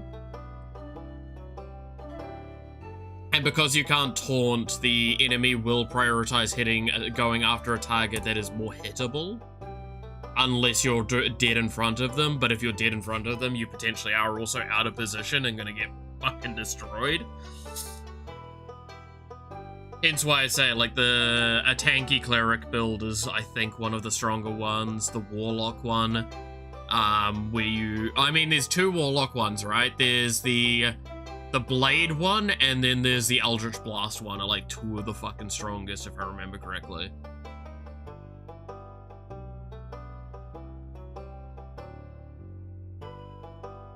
To target you, but it's not worth it most of the time. Yeah, exactly.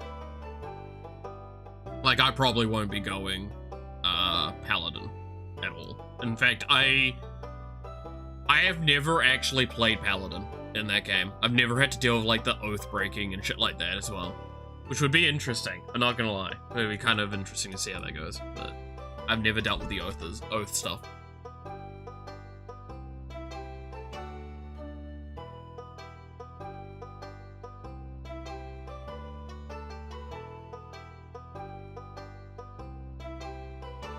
Like, again, I will fill whatever role we feel like needs to be filled, because I feel like as the player that's done more with the game, it is on me to, like, do that, right? It's like, it's more important for me to fill the role that's, like, fill whatever role is necessary than be, like, anything important to the team. Because of my AoE and lost my oath mid-fight, yeah. Wish I could ignore your family and play Baldur's Gate 3 for the first time, whole vacation. That would be fucking nice.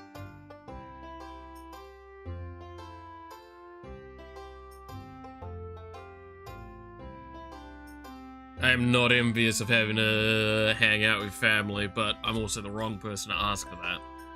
Because I think I would fucking flip out if I had to hang out with my family at this point.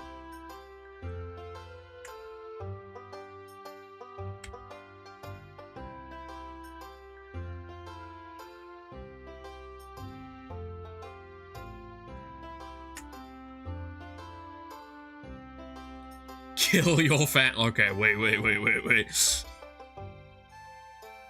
I think we've skipped a few steps. Got reminded of the Yu-Gi-Oh! Bridge gag. Oh, God damn it. The Kill Your Family channel.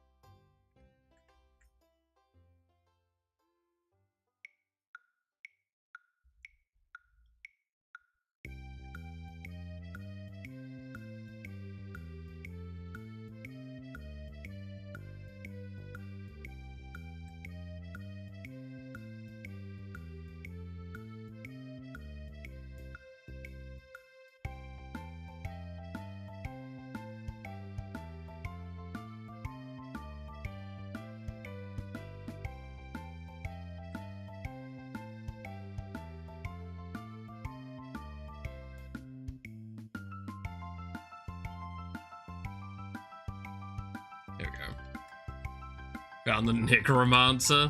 Necromancer's just a late healer, let's be honest, guys. Can we just also agree that necromancy is really sad in Baldur's Gate 3?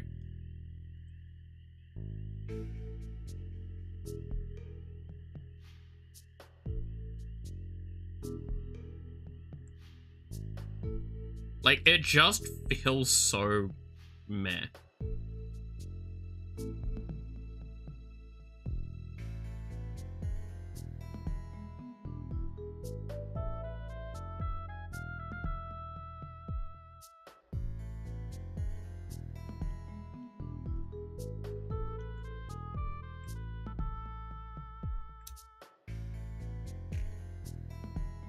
Necromancy is an afterthought in D&D. It doesn't help that we're in an era now with, like, media where we think of... When you think of necromancy, there's a part of you that, regardless of your thoughts on it, thinks of, solo leveling, right?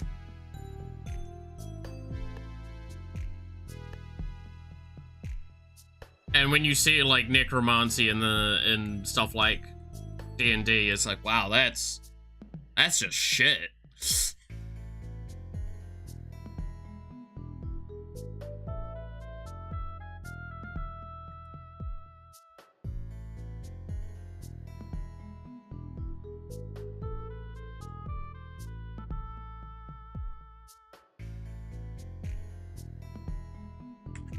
What, making necromancy one of the main parts in your magic system? Setting to go back home and find his family murdered and raises them and talk to them to deal with his trauma. That actually is kind of funny. I like that. But it's because, like, I think there was one era of D&D where necromancy was really incredibly good. And the reason why I even know of that is because I remember watching a video about how Overlord is based off a very specific era of D&D, or like a specific thing, and it's because you can actually track all of his spells to, like, that era, and, like, because of that, people could actually, like, track how big his army theoretically should be that he could raise. I can't remember if it was D&D or Pathfinder. It was one of the two, but it was, no, I think it was D&D, and I think it was like 3 or something like that, 3.5, whatever. But, like, it got, like, that's the only reason I even know of that. 3E, thank you.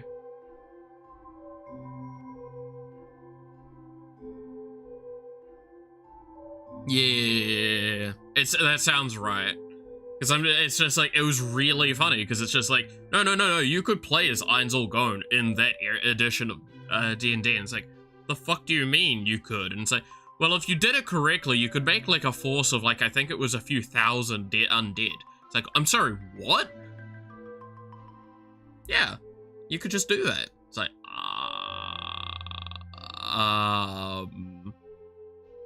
okay. But it was like theoretically very unfeasible to accomplish as well. Because it required a lot of like stuff to occur. But also that's kind of the point of Irons All Gone, is he's supposed to be like a bullshit.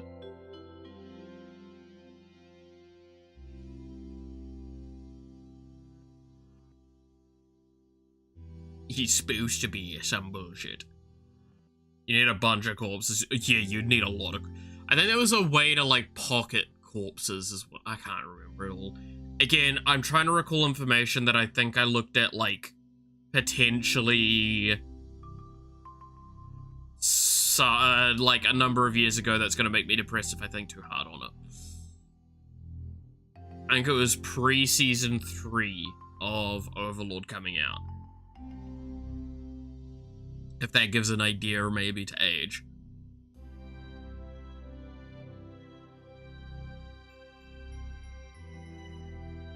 No, I think it was as season...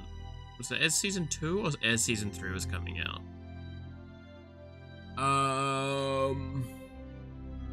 What's the one where the lizards fuck?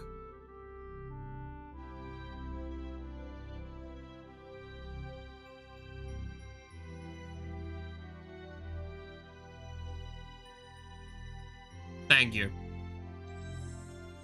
It was as season 2 was coming out then. I love how that's how I remember that season, by the way. And you want to know what's even better about that sequence? Have you guys listened to the dub of Overlord?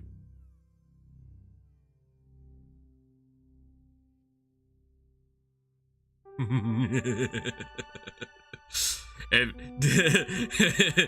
you listened to the dub? Yeah, as Devil said there, the female lizard was voiced by Armor Lee, aka Monarch. So there is a voice clip of Armor screaming, "Impregnate me" out there.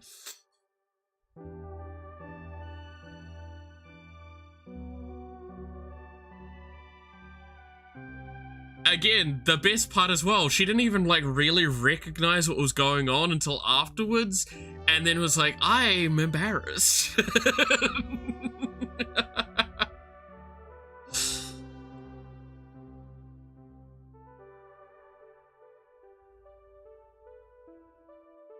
Look, I think that scene only sticks with us, not because of like that scene, but it's the follow-up scene where Ainz is like watching them.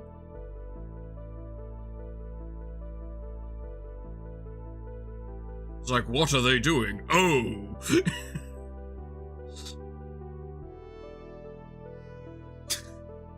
What a fucking perv Ainz is.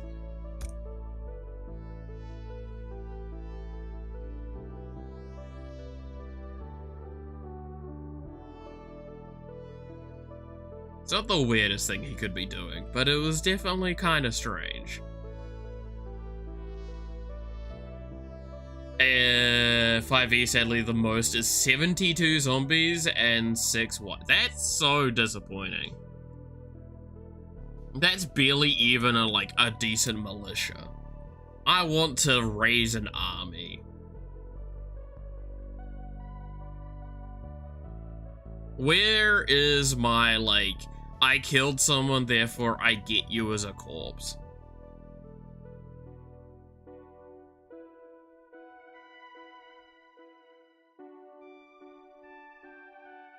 Where is my solo leveling bullshit? My Sung Jin Woo. Arise.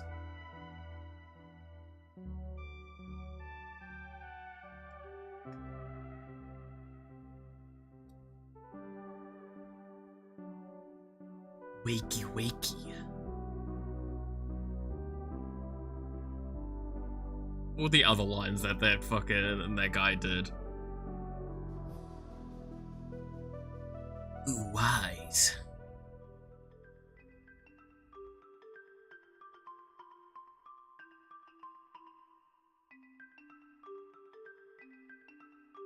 Fucking love that bit. I love how pissed off people got at that too. I guess you can wish for unlimited zombies, true. Oh yeah, erect. No, no, we're not doing that.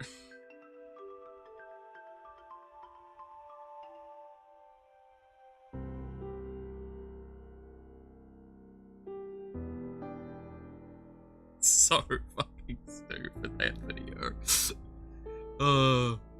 I wish to remove the upper cap. Yeah, can I just like start a campaign with Wish so I can just remove the cap on zombies and they never decay? So I can just have infinite zombies? Thanks, game. It's like, thanks, DM. DM looks at me dead in the eyes and goes, I'm gonna fucking stab you.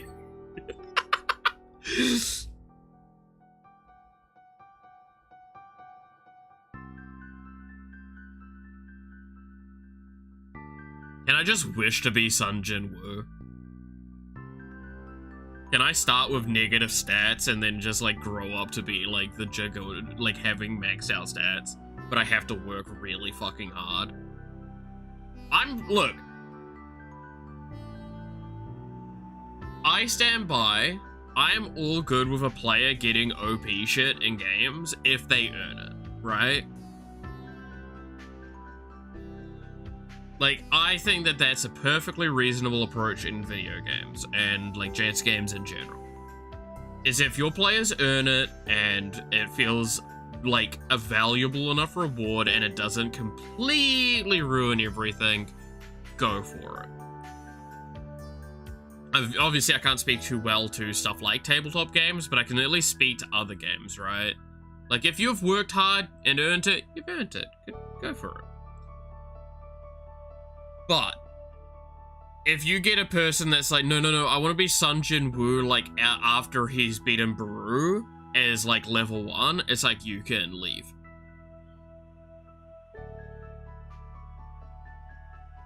Right?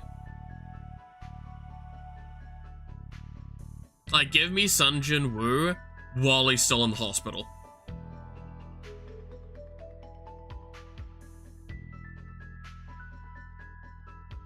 Like, make it a nightmare for me to play.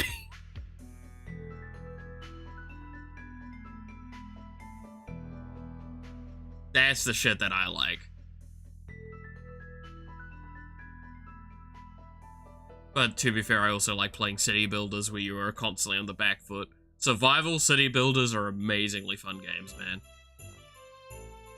If I lose a few times early on, but into, like, decently interesting ways, I'm so happy with the game. Again, Frostpunk forever my beloved for that, man. Both Frostpunks. I don't know which one I like more. I still think I like Frostpunk 2 more. Frostpunk 2 is an incredible game. But Frostpunk 1 just has a charm that I will not deny. Right?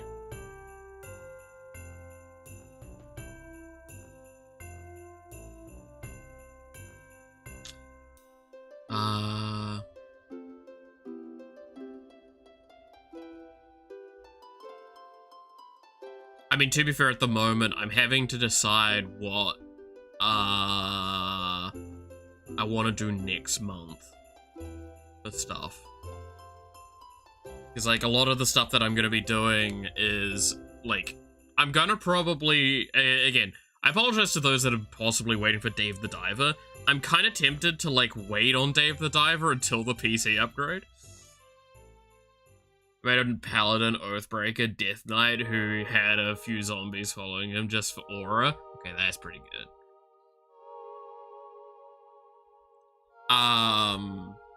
But no, like, I think Dave the Diver's probably gonna wait till we upgrade the PC. We'll see how that goes.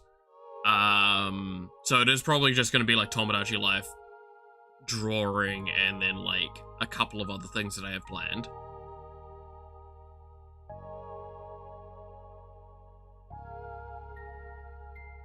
Why are you messaging me right now? I know it's dispatched.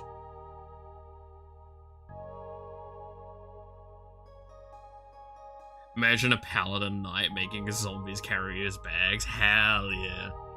and one of them in the background with a coconut just going.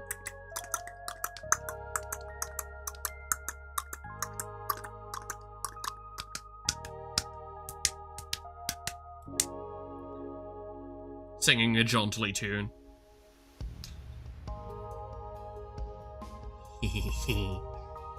You know what that's a reference to? Congratulations, you're old as shit.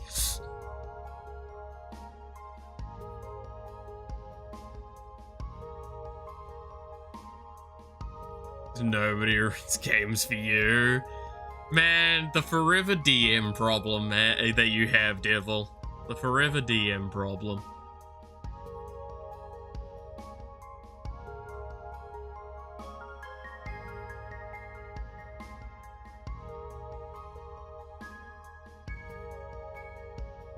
A wizard and a druid fights, plants versus zombies.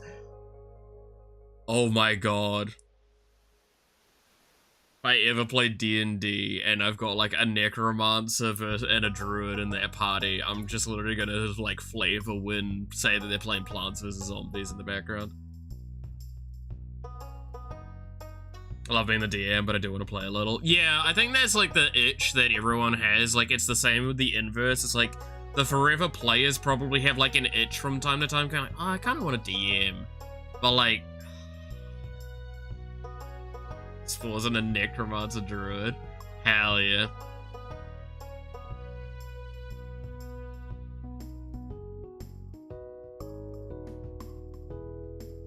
So there you go. I mean, that is what the fungal fellas are basically, right? If I remember correctly, in Baldur's Gate. In the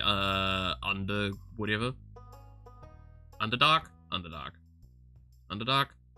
The caves! Look, I'm trying my best here, okay? It's been a while. The place underground. Why did I do the, like, Discord admin voice? Hello, kitten. Would you like to play Baldur's Gate 3 with me? I hate that. Please let me never do that again. Ones of their own race of parasite mushrooms? Yeah.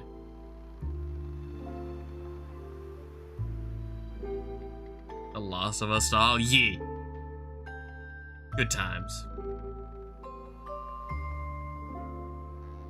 The amount of times I ended up fighting them. Gonna say, it's a hard fight, by the way, in case you've never done it. It's a very hard fight. Because if you anger one of them, you anger all of them. Why? Because one of the playthroughs I did, which was I think my first one, I kind of just at one point decided, if it's alive, it should be not. It was a really fun playthrough.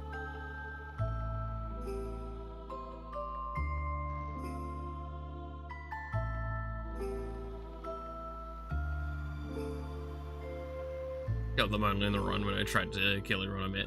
The 2 times I fought them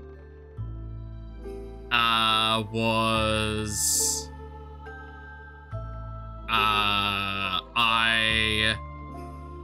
it was the first time I played through where I basically slaughtered everyone. I tried to be nice, but then I just kept angering people and they kept getting upset with me because I kept failing my rolls. And I'm just like, you know what? I just do enough damage. So for the most part, I got through the game. It was fine. The other playthrough I did, I can't remember what it was. I think one of my friends angered them by accident, and I'm just like, nah, we're not resetting, fuck it. We're doing it live. The tower, but accidentally made him immortal. Oh, no. Oh. Pain. Pain.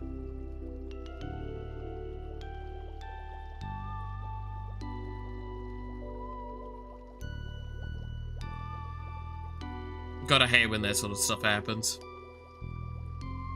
again, we have to give a lot of praise to Baldur's Gate that stuff happens very, very rarely. But the fact is, it does still happen, right? The game is very good for allowing a lot of ways to play the game. And a lot of ways to interact with the world. In fact, there is entire sections of the game I didn't even know existed until later playthroughs. Like, I just straight up never interacted with them. And didn't even know they existed until I think I watched a playthrough and I'm like, wait, you can go that way?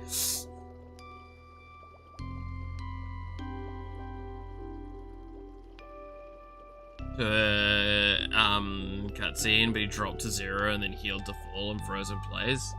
Yeah. It was probably like a failure to reset his AI and unable to like accomplish the condition for the cutscene, right? That's what makes sense. Do you see the Ghost Bowler in the Underdark? I don't remember. God Bowl.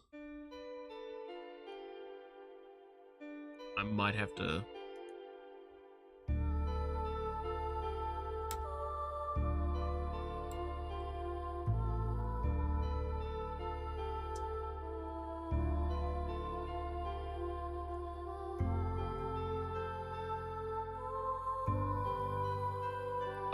one of my playthroughs I did.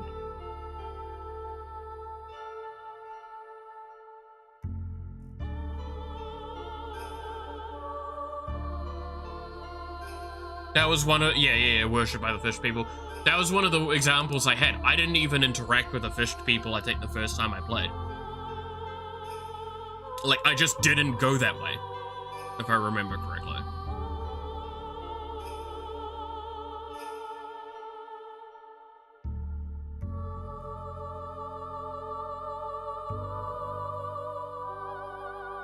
I think I went a completely different way to the next section.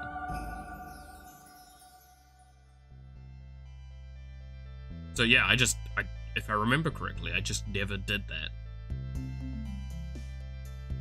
But I did do that later. Your own gods with willpower, which is really funny. Yeah. It's like the orcs in Warhammer. If enough of them believe it to be the case, it may as well be the case.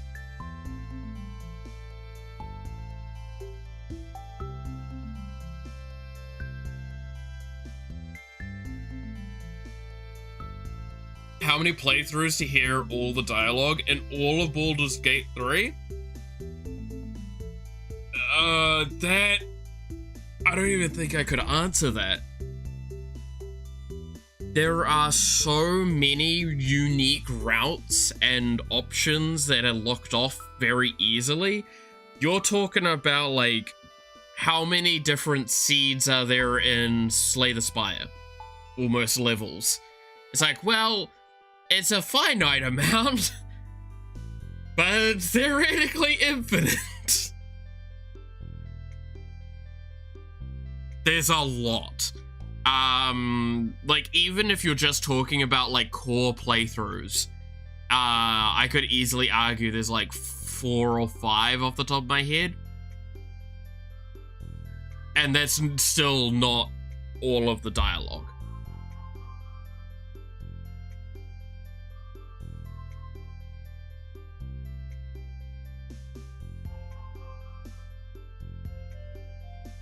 Yeah, exactly, as Devil said, is like there's weeks worth of voice recordings.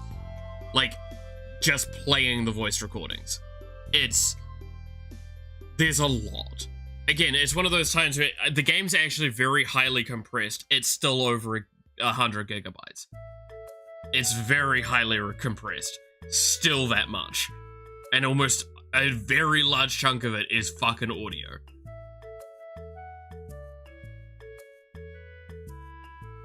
The game is insane.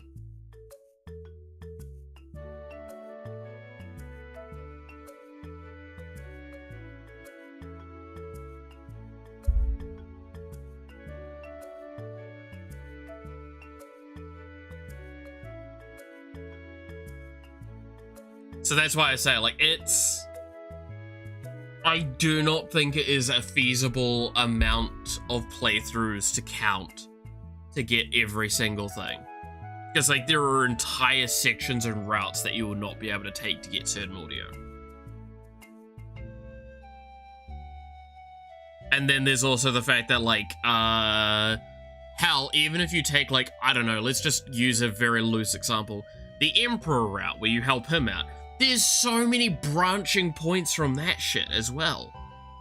That's why I say, like, it's probably 5 playthroughs to see the vast majority of the major ending ideas. But, like, fuck, there's so many.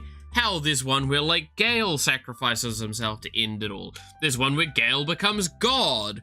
There's one where, it's fucking... Gale becomes a little bitch. And, like, that's just one character I'm referring to right now. There's ones where you help the Emperor. There's ones where you go against the Emperor. There's ones where you enslave the Emperor. There's ones where you fight the Emperor. There's ones where you... And all of these have dialogue. Is there a harem route? Technically, there's a few. Kinda. Yeah? Depends on how you want to define harem, technically. I mean, there's the one where you arguably have a harem because you rule over the world. So God Gale, Professor of Magic Gale talk different dialogue to different NPCs who have different lines based on choices. Exactly, as well, right? Like, it's nearly impossible to count how much dialogue there is in the game. It is insane. It is a phenomenal game for how all over the place it is.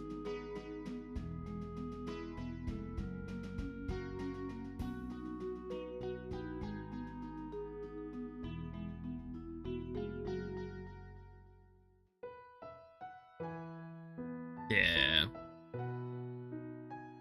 But no, I mean, like, you could become the brain and, like, or, like, basically take over the brain's, like, thing, and I would consider that a harem route. Because everyone wants to be, your... Yeah. Technically. Technically. I mean, again, Devil will agree with me. Technically, that's a harem route. Loosely. Yeah. Yeah. Yeah. Yeah. Technically.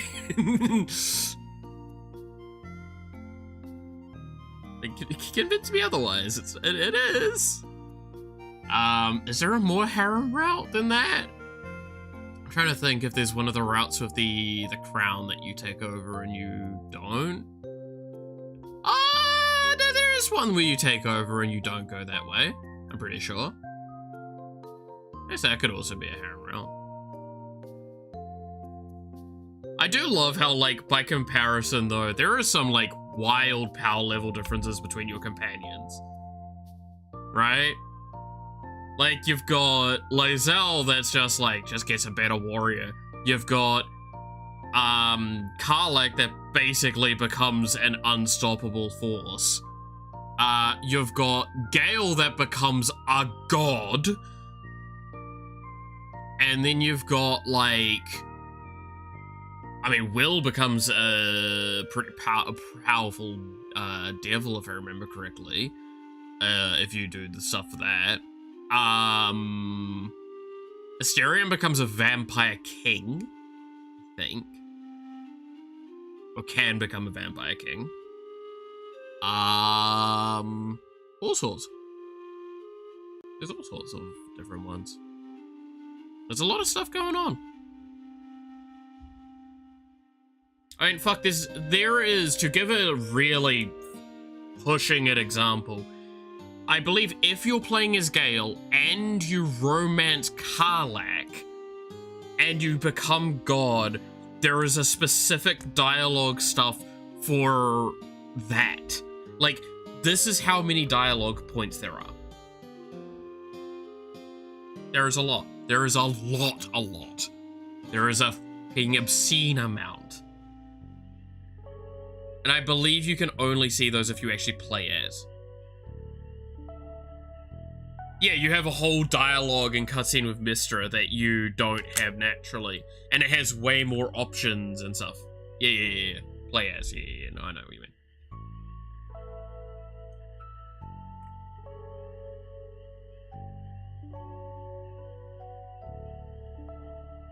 Alright, I think I'm gonna finish up here for today. Because I have just been kind of waffling for almost an hour at least. Yeah, I have no excuse. So, I think we'll finish up here. With that all being the case, thank you all so much for watching. I hope you enjoyed. You're awesome. Stay awesome. And I hope to see you again next time. Until then, bye-bye.